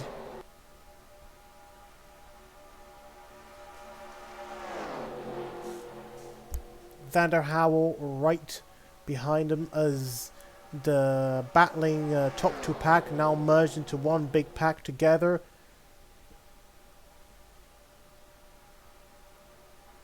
Nathan Ormond to the lead in that 71 Wolverine racing car. We haven't talked about him a lot, but he is looking to make an impact. I believe he did win the Coca-Cola 600 last season, substituting for SLR. And now he finds himself with a full-time ride in that Wolverine 71 NOS Energy Drink Chevrolet. See the run Bradley Ream's going to get down the back. He clears the inside lane. No, he doesn't. Alexander Howe was there. The 40 almost turned himself off the nose of that 66, and that would have been disastrous.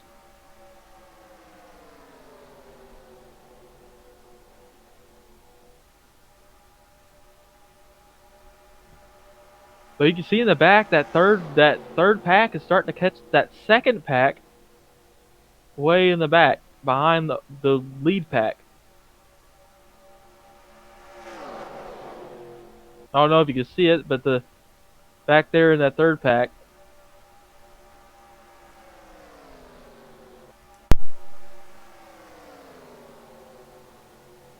There's now Bradley Ream all over the back bumper of the 71. And man, I wouldn't expect him to be the favorite, but I gotta say, watching him race, he is the favorite to win this. As he goes back for the lead, he's led a lot of laps here today, trying to lead some more, but don't think he has enough help to pass that 71. He's gonna dive into the inside here. 71 trying to get low, but he wasn't clear. But now it's a battle to see who can lead this lap.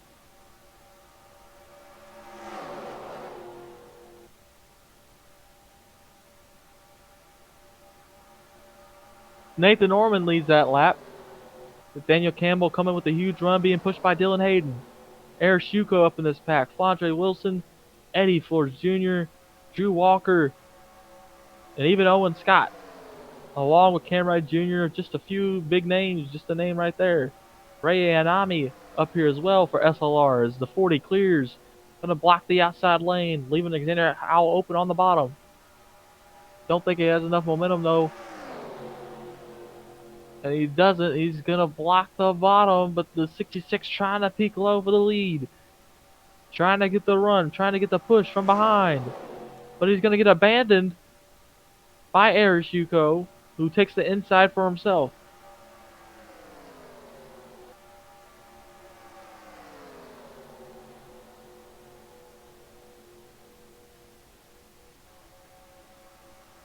Yuko, I believe, is going to clear for second. Go up in that outside lane, block the momentum that comes on the back straightaway, and hopefully get a push that can pass this 40 car who's been so dominant. We see him fall out of the lead twice now, and he's been able to work his way back up. But we haven't seen the 51 up here all day either. So we're going to see what Arishuko, the rookie, can do with the 40 car, who's been the strongest car all day. As the single file, the inside lane starts to get single filed out, the outside lane starting to fall back. Here comes Arishuko picking low for the lead. Flandre Wilson to help. Eddie Flores Jr. being pushed from behind. Owen Scott pushing his old number. As we look 3 wide for the lead, here comes Flandre Wilson. What a move from Flandre Wilson in that 23. We haven't seen her in victory lane for a while. She's looking to get back into it here in the Daytona 250.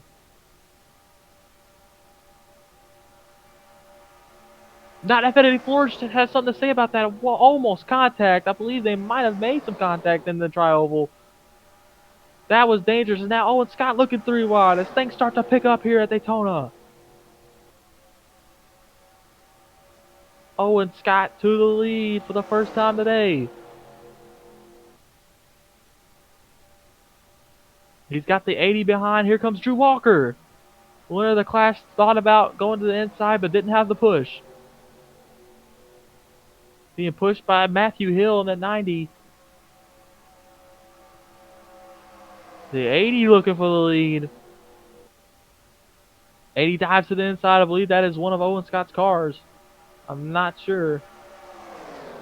Owen Scott will lead that lap. As Drew Walker is thinking about it, but decides to let the leader in, back in line. As things start to calm down just a little bit, the outside gets reformed up. We're going to see if Owen can lead that outside lane. Going to let the 80 in, though, as Drew Walker takes the inside lane away from the leader. Andrew Howell falls into the inside line. Drew Walker, also for the first time today, will take the lead, the winner of the clash. In the lead here at Daytona. One of my pick to win.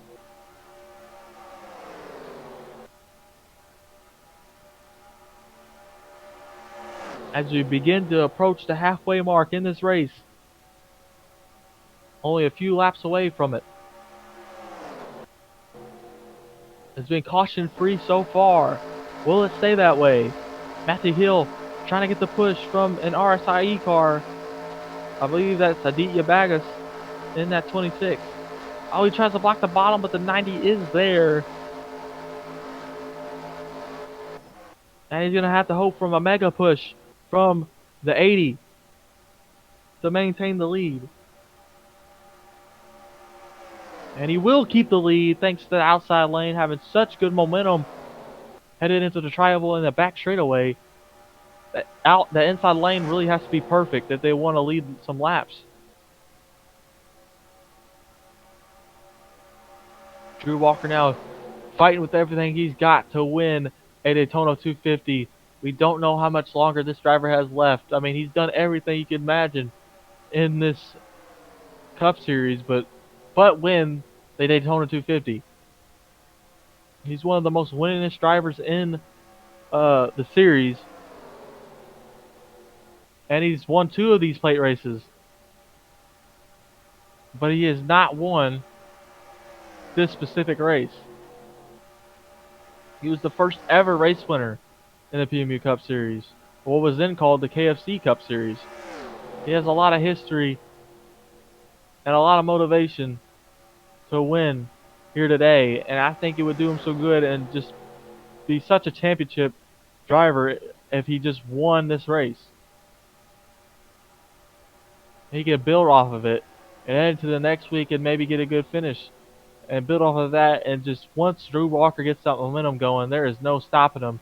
And seeing as he's took about a 1 car length to 2 car length lead here at Daytona, he has the ability to control both lanes now, and he doesn't have to worry about making very quick or forced blocks.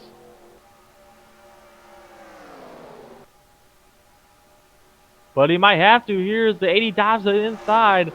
Well-timed move from the 80. Owen Scott up to help Drew Walker, but is it going to be enough? Got which lane forms better. Right now it looks like it's the inside line. The outside line is pushing Drew Walker ahead. 3 wide. Aditya Bagas down below. Might try to get the lead here off the momentum. He is looking 3 wide for the lead. Here we go. Halfway mark. Passed already. The 80 pinches Drew Walker almost into the wall. As we are still 3 wide. Drew Walker all by himself up on the top lane.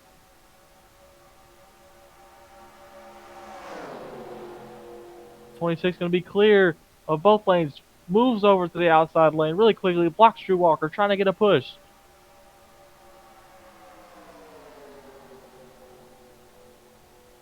Ray Ayanami now making a move up towards the front. Has won at Daytona and Talladega back in season 2, back to back, but has never won a plate race since. Ray Ayanami to the lead at Daytona. Being pushed by Cam Wright Jr., who might be thinking 3, but he's going to think better of it because that allows the 40 of Bradley Reen to dive to the inside, and he's working his way back up.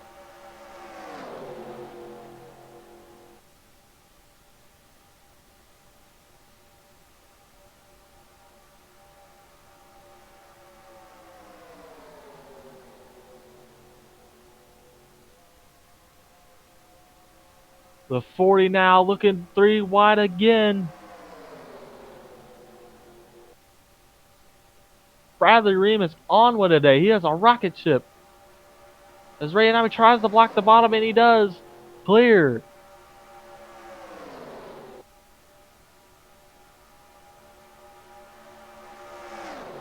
But not clear for long as the 40 gets another huge run by Nathan Orman with help of Nathan Orman as Zach Campbell and Eric Shuko and Nathaniel Campbell on the inside.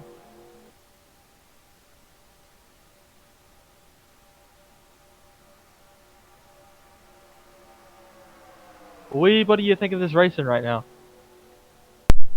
I mean, it's very clean, and there's no wreck so far, which is pretty much like not like what you get in even in real life Daytona 500s.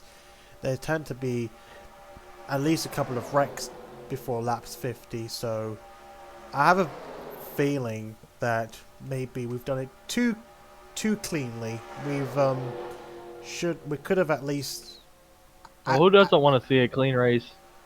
Well, last time we've had a clean race at the Daytona, well, back in when it was not the 250, it was just the Daytona race, the opener race of the season at least.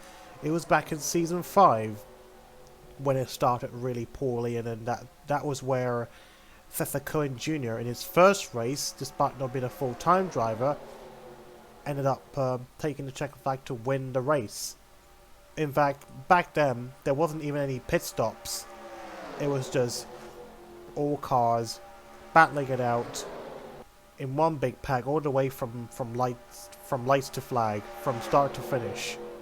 But this time we had pit stops for some interesting reason. Perhaps the AI aggression must have helped it, and right now, as you can see, we have an enemy car trying to take the lead up in front. That is Aris Yuiko. Not to try and take offense, but I think Aris Yuiko is a Chinese-American driver who is apparently a probably how do you call it, an affiliate driver to Jerry Chen, who helped him bring him to the Cup Series. There's Shuko to the lead here at Daytona. So what can you see? What can you say for an enemy car that is not riding some Enterprisers? Aris Yuiko is definitely showing, especially as a rookie, of how good driving can be for him. I mean, who knows? I mean, Henry Guo does have a somewhat better chance of showing his full potential, especially being in a much better car than the number 51 car of Aris Yuiko. But to be honest, though, I think Aris Yuiko is more deserving in a better team, but who knows? There's still a lot of things to come for this driver over here, this rookie over here, as well, he let's continues head back. to hold on. Let's head back to the second pack. See how they're doing. Well, to be honest, oh, they're not far from there. They are getting maybe closer, but they're not close enough.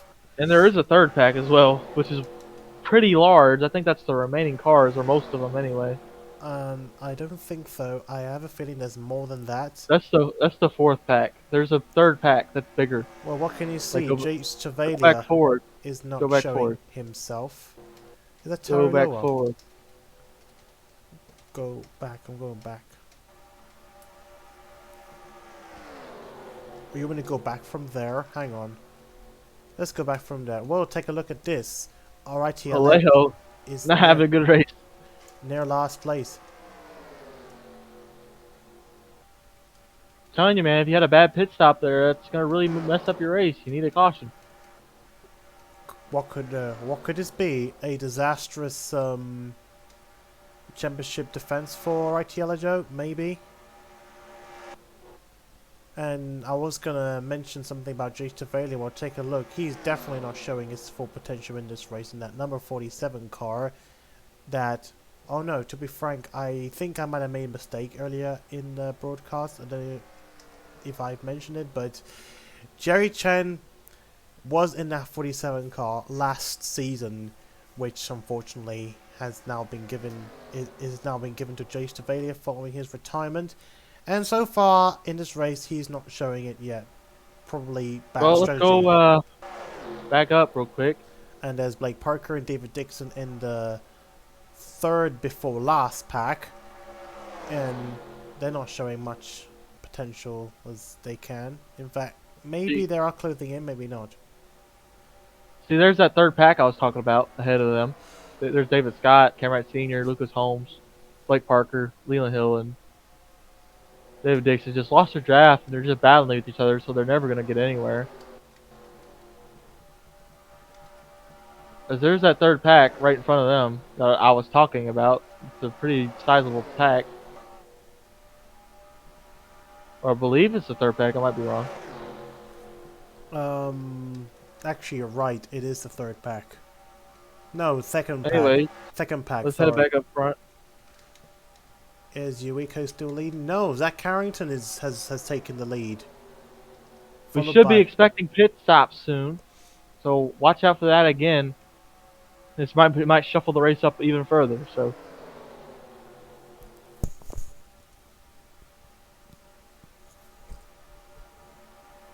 Oh my goodness! Oh, saw 4 wide for a second. Almost 4 wide. Owen Scott almost blessed us with 4 wide there. Decided against it. Xander Howell looking for the lead. He's going to dive low.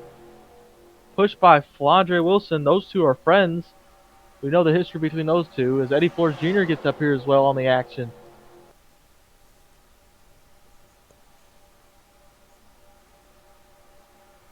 Might be thinking 3 wide. Flandre Wilson did this earlier. Not going to be able to do it this time as Xander Howell blocks the bottom. Oh, look at the run the outside lane just got. Going to be a huge push coming to Campbell here as Xander Howell blocks the top.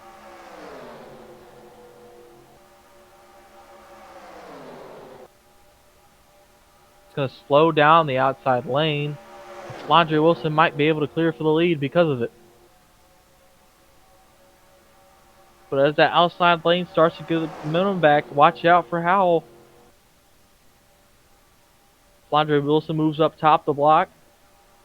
The 80 diving low on the 12. And Owen Scott pushing the 80 through.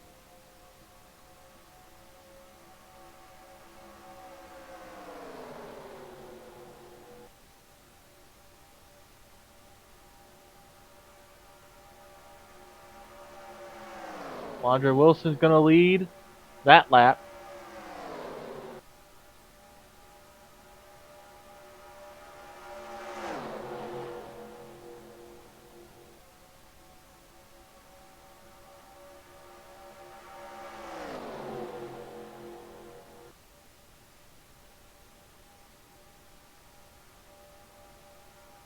Dark Rain to the lead here at Daytona. Owen Scott pushed one of his cars to the front, and now he's passing one of his cars at the front. Drew Walker behind. Natalie Seville moving her way up in the 99. Or excuse me, that is not the 99. That's the 28 of Ray Anami. Dylan Hayden hasn't been able to do much in this pack. He's been in the back quite a bit. Not sure if he's waiting on something or if he's just planning something, but we'll have to see when the pit stops roll around.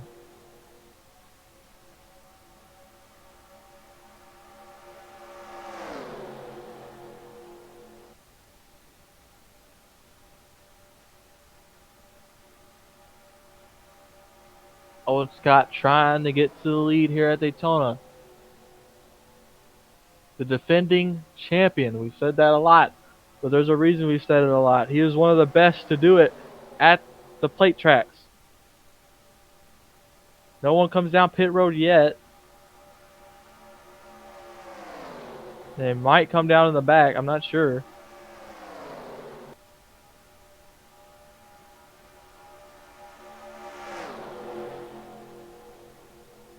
Owen Scott being pushed to the front by Drew Walker. See if they can clear. Owen Scott is clear the outside lane, but I don't think he gets up there in time. No, he doesn't. Gotta fall in line. Gotta continue to get pushed by that inside lane as Dark Rain fights back on the outside. Double file throughout this pack as we do have pit stops. Who's coming down this time? Owen Scott goes down. Aditya Bagas, Nathan Ormond, and Xander Howell. No one from that second pack comes in. They're trying to stay out and catch up with the lead draft, as well as these guys. Here comes Cam Wright Sr., Leland Hill, and Blake Parker. Don't know about that call.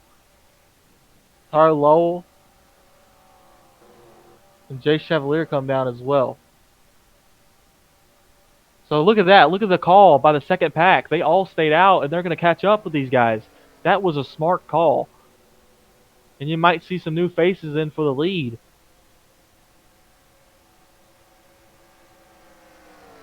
Dark Rain, did they stay out? No, going to come down pit road. Drew Walker stays out. A lot of cars coming down here. Wright Jr., Roberto Crown Jr., Zach Campbell. Here comes David Dixon, breaking off by himself. Going to abandon his 3-car tandem that he had going. As Zachary VK, Alrighty Alejo, and Riley Hill come down together. See the leaders lapping Howell and Nathan Orman for now.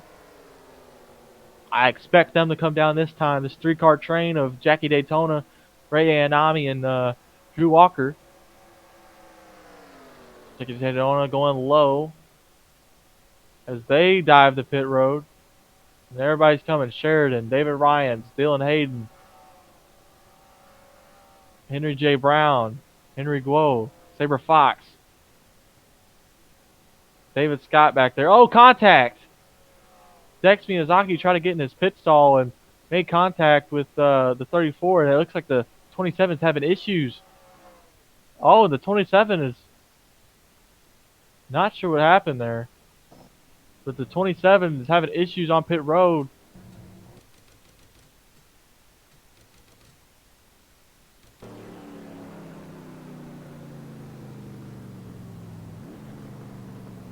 So he tries to get his pit stall. It's the last pit stall. And Henry Brown just comes out of nowhere. Now let's get back to the live feed as Dex Miyazaki suffered some type of damage from that. And his pit crew is just not able to work on it. Something's wrong with the car now. It's just bad luck strikes for Miyazaki. Oh no, it stopped working. Why? Oh no. Why? Damn. I don't know what to do now. Hell no. Why? We were doing so good. We were only like 30 laps away.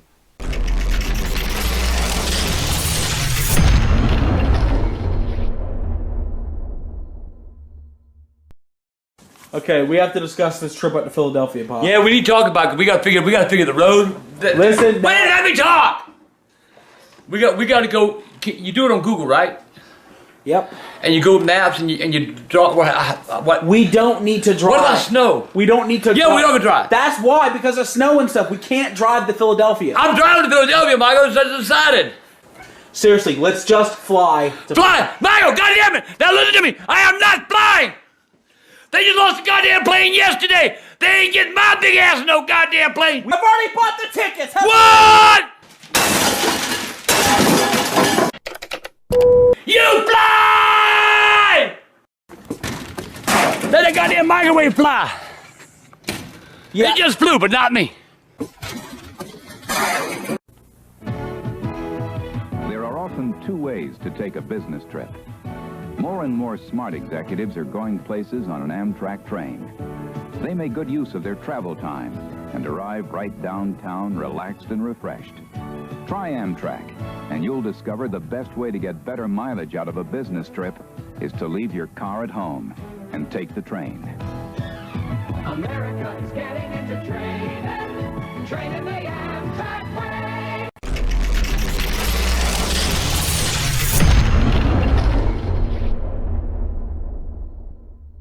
Hello, welcome back. Unfortunately, we crashed, and the caution has been brought out. There was rain and over in turn 1, and they brought out the caution during the pit cycle. Everyone is on the lead lap. They've been cycled out. We saw the contact with Dex Miyazaki and Henry J. Brown. Dex Miyazaki got that sorted out, and everybody is all right. Everybody's on the lead lap, and we're going to see how the pit cycles cycled out. So let's go ahead and see that and see where everybody's lining up for the restart, the 30-lap restart.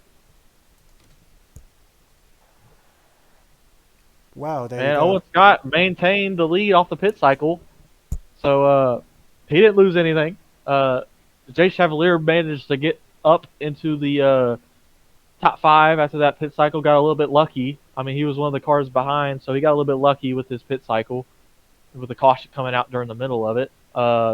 Drew Walker maintained up there. He was one of the guys that was up there at the end. Tari Lowell got back up there. Sheridan, Zachary BK. Those guys were in the back. They pulled off some pit strategy. Cameron Jr. was up there in that pack. Aaron Thiel was one of those guys in the back. So obviously their strategy worked out. Bradley Ream, one of the strongest cars today, still up there with that pack, and you just see a lot of guys that needed to be up there is back up there. But it doesn't matter now because they're all wrapped together.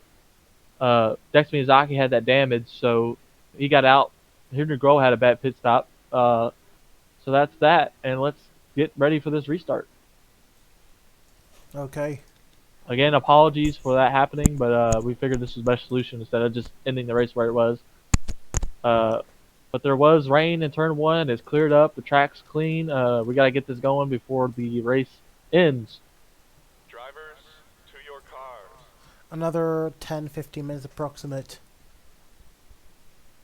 So we have Luke back with us. He went out to, he was distracted, not sure by what, but we do have him back. Let's say he went. Let's say he went out to Hungry Jack's and went back, forgetting the race. So Luke, do you have any information on some of these drivers? How about David Dixon? How's he doing? Well, he's come through on this pit cycle to around about the 17th position, and a lot of these guys have been waiting for a caution from like early in the race. I mean, we've gone this long without one. You do not see that sort of stuff at Daytona in this series. No, we do not. And, you know, I mean, the pit cycle came out and, you know, everybody got back on the lead lap. But this is a huge break for a lot of these guys. I mean, we were getting set up for a fuel mileage finish. Would you agree? Yeah, absolutely. And with some of these guys being so far back, this caution really brings them right back into the game. Well, let's tune into the radio of David Dixon and see what he's saying to his crew and what he thinks of the race so far. Okay, guys, let's just hold our nerve. We've still got 30 laps to go. Cars felt alright. It's just been a little bit behind this pack. Well, that's in from David Dixon trying to get things going as the pace car pulls back in after the first caution of the day due to rain. And with 30 laps to go, Owen Scott, who has got up to the lead late, maintained the lead at their pit stops, is going to lead us back to the green. Green flag is back in the air here at Daytona. 30 laps to go in the Daytona 250. Owen Scott trying to win another one back to back. The defending champion out front, but the outside lane is more maintained. Jay Chevalier got up here after a miraculous pit stop, along with Tarlo L, who was one of those. And that entire outside line really was never up here, and they got up here thanks to the pit stops. So Owen Scott pushed out here to an early lead. Drew Walker, Solomon Sheridan, and Wright Jr. That's a strong inside lane right there.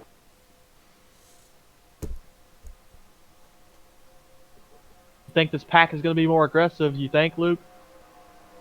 See Drew Walker dive into the inside. As we see Walker dive to the inside with Solomon Sheridan. Both of these guys have won multiple races here on the super speedways. That they have, and you already see 3 wide throughout the pack in the back.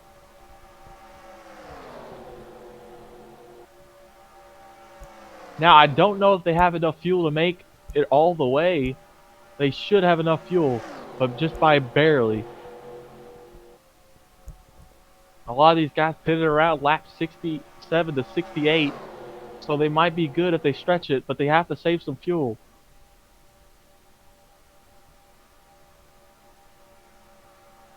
See, the two goats of the league, as I like to call them, up front, 1-2, Drew Walker and Solomon Sheridan. Yeah, but don't look now. Cam Wright Jr. on that inside line, pushing the 11. Also behind him, a car that's been up here most of this race, Bradley Ream in the 40. That he has. He's looking to get back up there. Didn't have the best of pit stops, but maintained enough to keep him inside the top 10.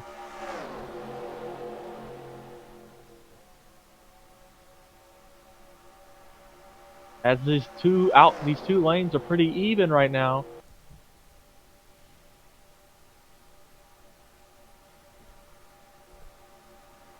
Drew Walker getting a massive push from that outside lane. The Clash winner versus the two-time Daytona 250 winner and Solomon Sheridan. Both have led the Cup Series in wins, top 10s and top 5s. These guys are the best it gets.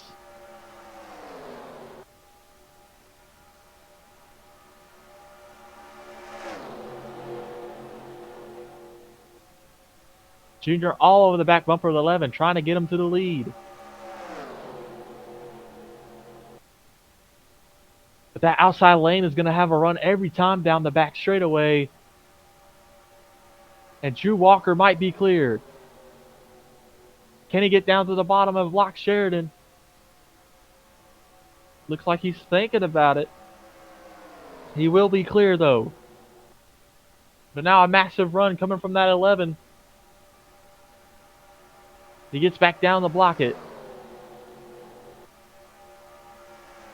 About a 1 car length lead from the 77.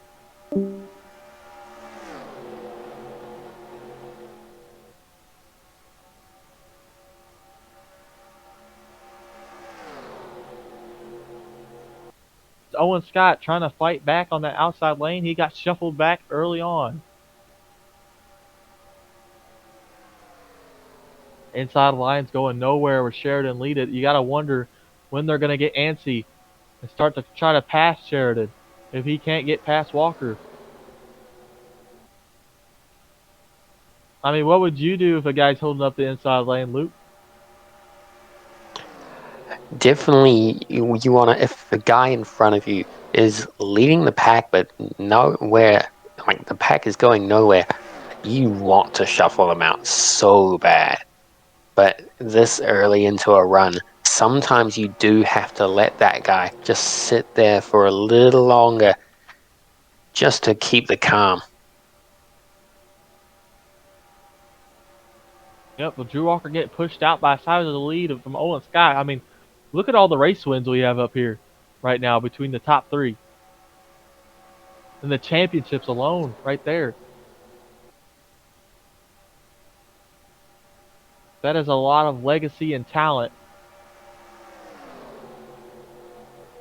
As you can see, Owen Scott loves to pinch in the tri-oval, and that's what makes him such a good plate racer. He knows how to side draft, knows when to draft, knows when to push, and knows when to time his moves to win these races. And right now he's on the outside lane, and that's a really good shot at winning this race. If he could just get past Drew Walker, that's when Owen Scott needs to make his move. He needs to make it to where he can get past Drew Walker and maintain that outside lane. Or he can push Drew Walker so far out that he can clear the bottom, as he almost did right there, and he can make a move on Walker himself with help of Sheridan from behind. So that's all. Yeah, well, that has been the way people have taken the lead in this race mostly so far, is they get the leader just so far out in front, they lose all that push, and they dive down to the inside.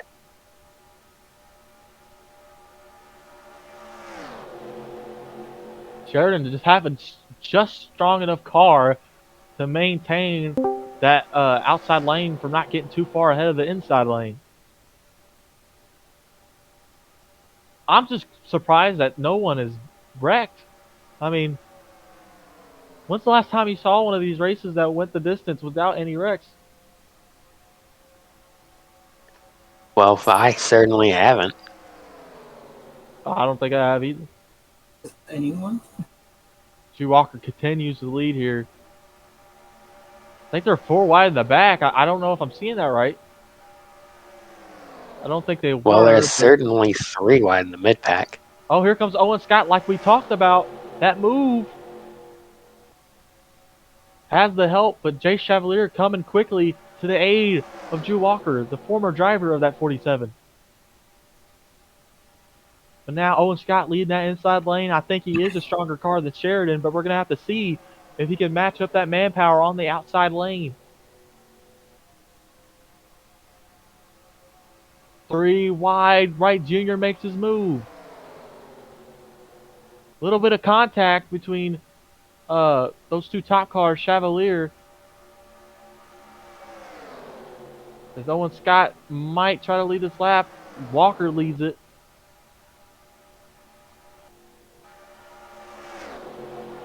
Walker tries to block the bottom, not clear.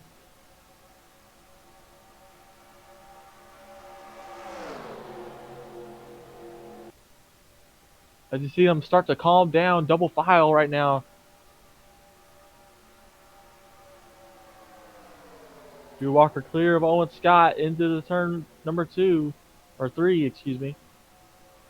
But Owen Scott gets to run back to get underneath the 77.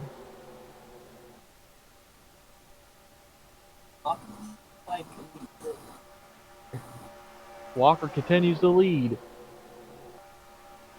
Sheridan stuck on that high side.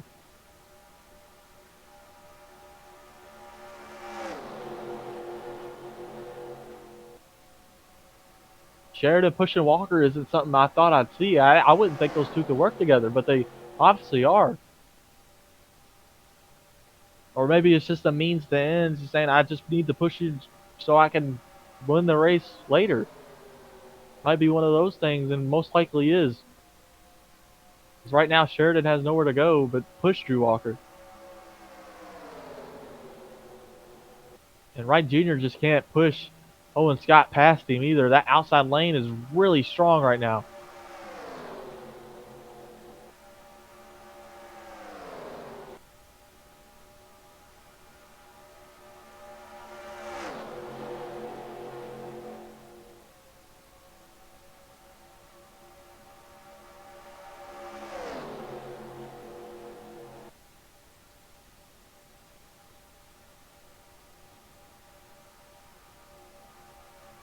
Down the backstretch they go.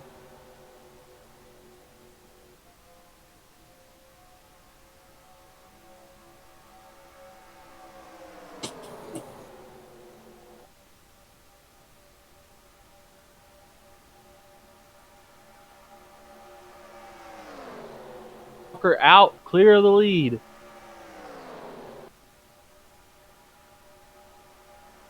He was in this position in the Clash. Let's see what he can do with it when he's in position for it in the Daytona 250. Owen Scott trying to get a run, trying to develop a big run to the inside lane, trying to make a pass on Drew Walker. He has no help from the outside lane, but it goes up to block Sheridan. Side draft. Owen Scott side draft in the 11. No help for Sheridan from behind. As Walker's able to fluently control these two lanes as they battle side by side. Junior had enough of it. He's going 3 wide, looking for second.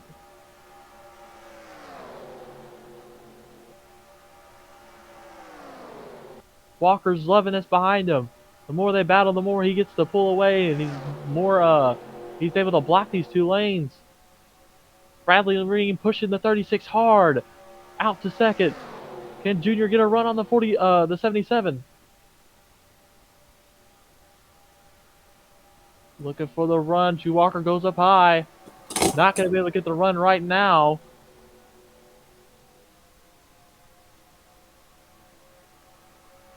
As now Bradley Ream may be thinking of going about 3 wide. The strongest car all day. We know what he can do when he gets up here.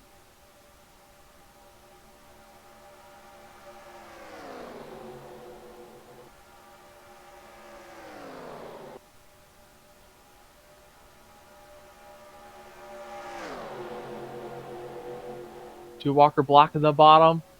Gonna switch back to the top here on the back straightaway.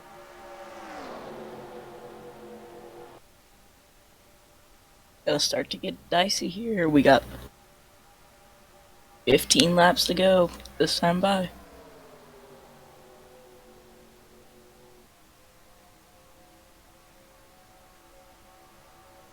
Intensity starting to pick up at Daytona. Which lane can get past Drew Walker? As Drew Walker starts to control this race, and this is something you don't want to see up front, is one of these drivers, especially a talented one like Walker, controlling a race, because if he controls a race, you're never going to get it from him.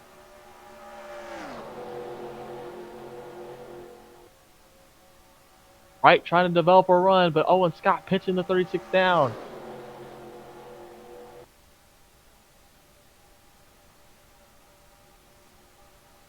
Trying to develop anything down the backstretch, but it's not working. The outside lane is just holding up the inside lane, and when the inside lane goes into turns, it holds up the outside lane. And Drew Walker just has easy pickings. And Klaus Wright building himself up on that inside. Watch out for him. Bradley Ream looking low. Not going to think about a pass yet, but he might need to as the laps tick down here at Daytona.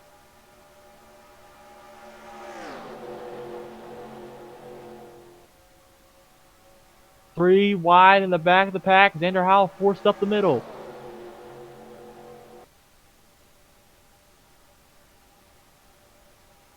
Cars starting to move all over in the middle of the pack. As Owen Scott might be clear here.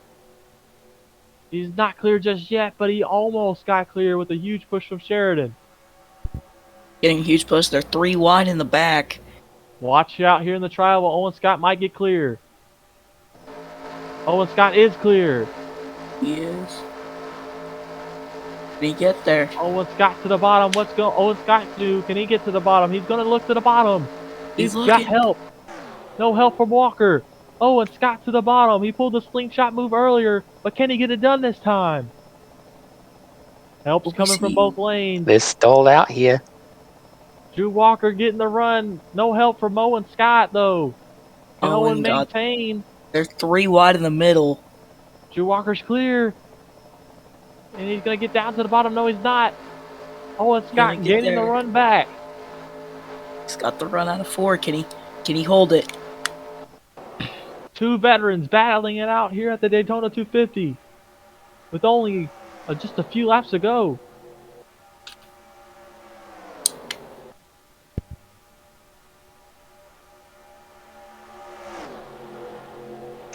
Now you might be thinking, as one of these drivers, you're just content to sit in line.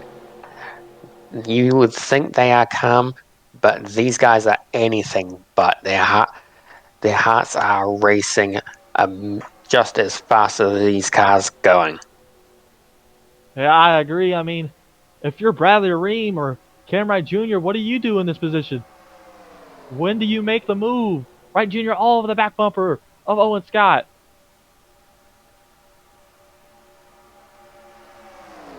That outside lane is still trying to form back up. Owen Scott leads that lap. Drew Walker side drafting the 12. Or excuse me, not the 12, the 17. Bradley Ream makes the move to the inside. He's done waiting. Here comes Bradley Ream. 36 gets shoved to the middle. Now Tari Lowell goes through the middle. Jay Chevalier forced up high. The pack starting to get antsy. Here we go. Bradley Ream trying to get a push. Owen Scott losing the momentum. Blocks off Bradley Ream, trying to get a push past Walker. There's Bradley Ream's been one of the strongest. Bradley Ream's been one of the strongest cars all day. And would you look at who's pushing him?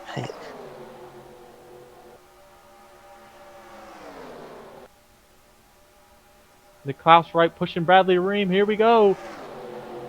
Almost 3 wide for the lead. Owen Scott trying to block it off. 3 wide. And you think about it, Wright, Nicholas Wright and Bradley Ream, they have been drafting partners for a lot of this race. They have. But now they got to worry about these 2 guys up front. On that outside lane, those are 3 strong cars. Junior, Sheridan, and Walker.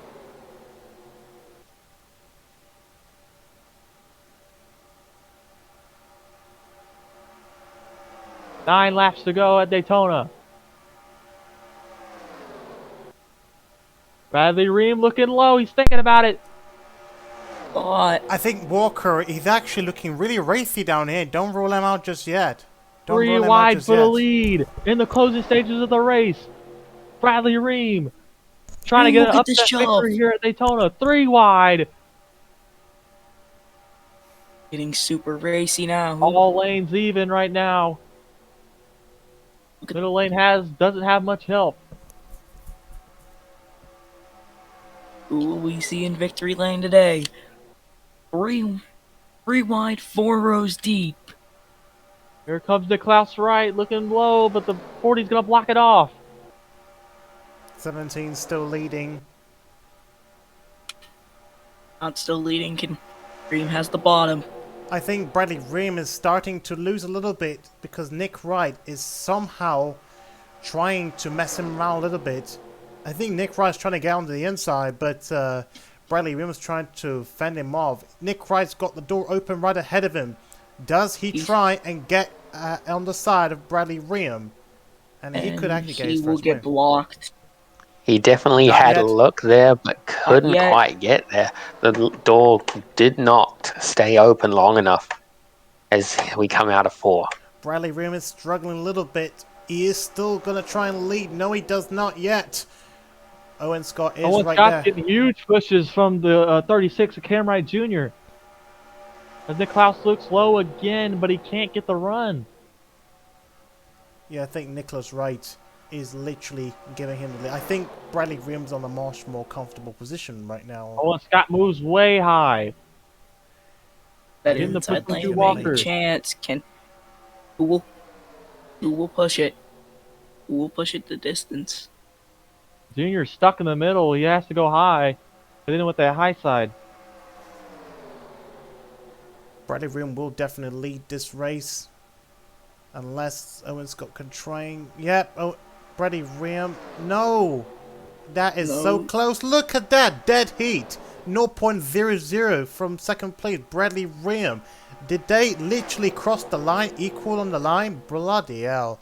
You are joking me. If this was a race finish, then I guess this could be a shared win between the two, I guess.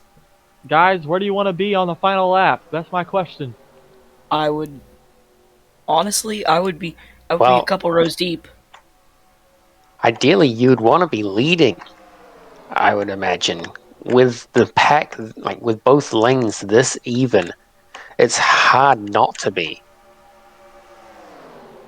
Owen Scott being pushed out front. Bradley Like Drew Ream Walker might not be able to hold on. Owen Scott clear? No, he's not. And look who As gave. that time we did have 5 laps to go, and Owen Scott leading from Bradley Ream, now getting a push down the back from Nicholas Wright. This could be anyone's race. And look He who is clear of the inside lane. Owen Scott clear. Look who gave Scott that shove too. It was the 77 of Drew Walker. Oh, Nicklaus Wright looking low, peeking 3 wide. Not gonna do it though. Can't get the run.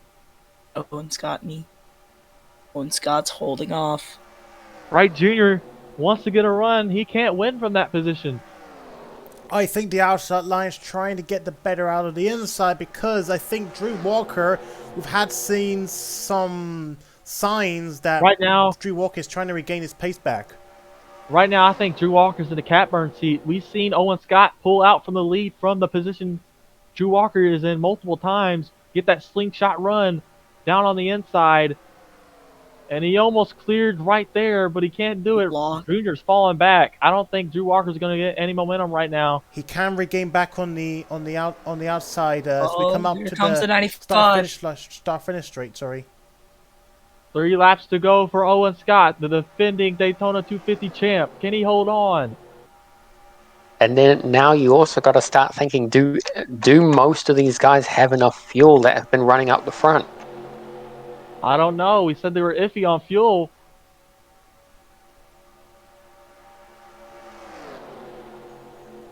I think Bradley Ream's got the inside opening up for him Ream's because got Owen Scott's moving on to the outside, so that could give Bradley Ream a chance to slingshot himself up in front if he can. But that may not happen. Nicholas Wright is actually going to fight him from behind. Could this give Bradley Ream an opportunity of a draft push up to the front? 2 laps to go. And Owen Scott looking for back-to-back victories in the 250. Could he tie Drew up Walker with has to Sheridan? get some sort of momentum, or Bradley Ream has to clear here, but I don't think either one of those are going to happen. Oh, here comes Ream though. If he can get a shove from Wright, it may clear. Drew Walker wants to get clear. Can he get clear? I don't think he can. That was the moment for Drew Walker to get clear, and he couldn't do it. Coming to the white flag. Drew Walker actually crossed the line in second place last race, so last lap, I mean. But I don't think that's going to be enough. Drew Walker clear. Here comes Drew Walker. Flag. White flag is out. Can Drew Walker make the move? Oh my He God. goes to the inside. Can Walker do it? Walker's got to run. He hasn't got lap much. move from Drew Walker. Did he time it perfect? Run coming from the outside lane. He's got to get up the block. He hasn't got much. He can't draft. do it. He hasn't got much draft. Owen Scott pulling out to a sizable, trying to get the lead here on the outside lane, being pushed by Cameron Jr. But the inside is starting to get the momentum. Side by side, coming out of 4. Who's going to get it? It's going to be a drag race to the line. Drew Walker, Owen Scott, both veterans. Who's going to get it? Owen Scott. And done it. It looks like for the second season in a row. Back-to-back winner at Daytona. In a photo finish, Drew Walker timed the move perfectly, but couldn't get the run on the inside lane. What a finish. Owen Scott barely hung on, got the push from the 36, and Owen Scott is heading to victory lane for the second year in a row. He wins the Daytona 250, and he is the second two-time Daytona 250 winner. What an excruciating race. We've spent like 3 hours doing this race, maybe 4 hours, because of literally everything's going from bad to worse in this race, but we've somehow managed to make it to the end. And as we see, Owen Scott, he has taken a checkered flag to win his second Daytona 250, and we've got Drew Walker right behind him. And oh boy, it has literally been probably one of the best battles we've seen in terms of drivers. Like, we've seen lots of battles, but often it relates to, like, not the best drivers on the field, and this is probably one of the best ones we've seen so far. So let's take a look at the fastest lap time as the race is now completed, and it's going to go to Henry Guo. Well, that's some short signs of things to come for the number 14 car, who is pretty much, well, in the name of Henry Guo, seems pretty much that they've retained some sort of formula they've had in the last season. Oh boy, what a race. Well, guess what? Nobody wrecked. Technically, apart from pit stop incidents. We've had a couple of them today, so let's take a look at all the results. I think it's going to be so short. It's going to finish short because we're all tired and we all need to get through all this without any hassle. So, but anyway, here are the results so far. Owen Scott, Drew Walker, Bradley Ream, Cameron Jr., Nicholas Wright, Thackeray VK, Dark Rain, Solomon Sheridan, Xander Howen, and Aaron Seal. And the rest, as I keep showing you guys. And the fastest lap time. And I must remember to export this results so that I can get it on the point standing. So, but oh boy, I guess there's nothing else I can say. Anyone else? Nope, I'm good. It's been a great race. I mean, we had our issues, especially with the crash. It kind of sucked, but turned out to be a great finish anyway. So, thank goodness. I really don't have anything as well. Great finish. And we didn't have any actual wrecks in that one either. Nope. Congratulations to Owen Scott on his second Daytona How 250. about Owen Scott? That man is a plate track merchant. He is. Can only win on the plate tracks, man. I'm telling you. He can't win anywhere else, but he can win at Daytona, and he can do it in shocking fashion. That is his third Daytona win overall. He's won the class season 8. He won Daytona last season, and now he's won Daytona 3 seasons in a row.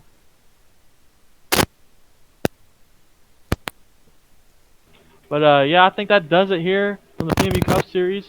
Season 10 at Daytona. That was the opener. We hope you enjoyed it. We hope you had some form of entertainment. And this has been AJ Kelson, Weeb Gonzalez, Saber Fox, and Luke Jackson. We'll see you for the next one. Have a good night. Take care, everyone, and we'll see you all back on the track very, very, very soon.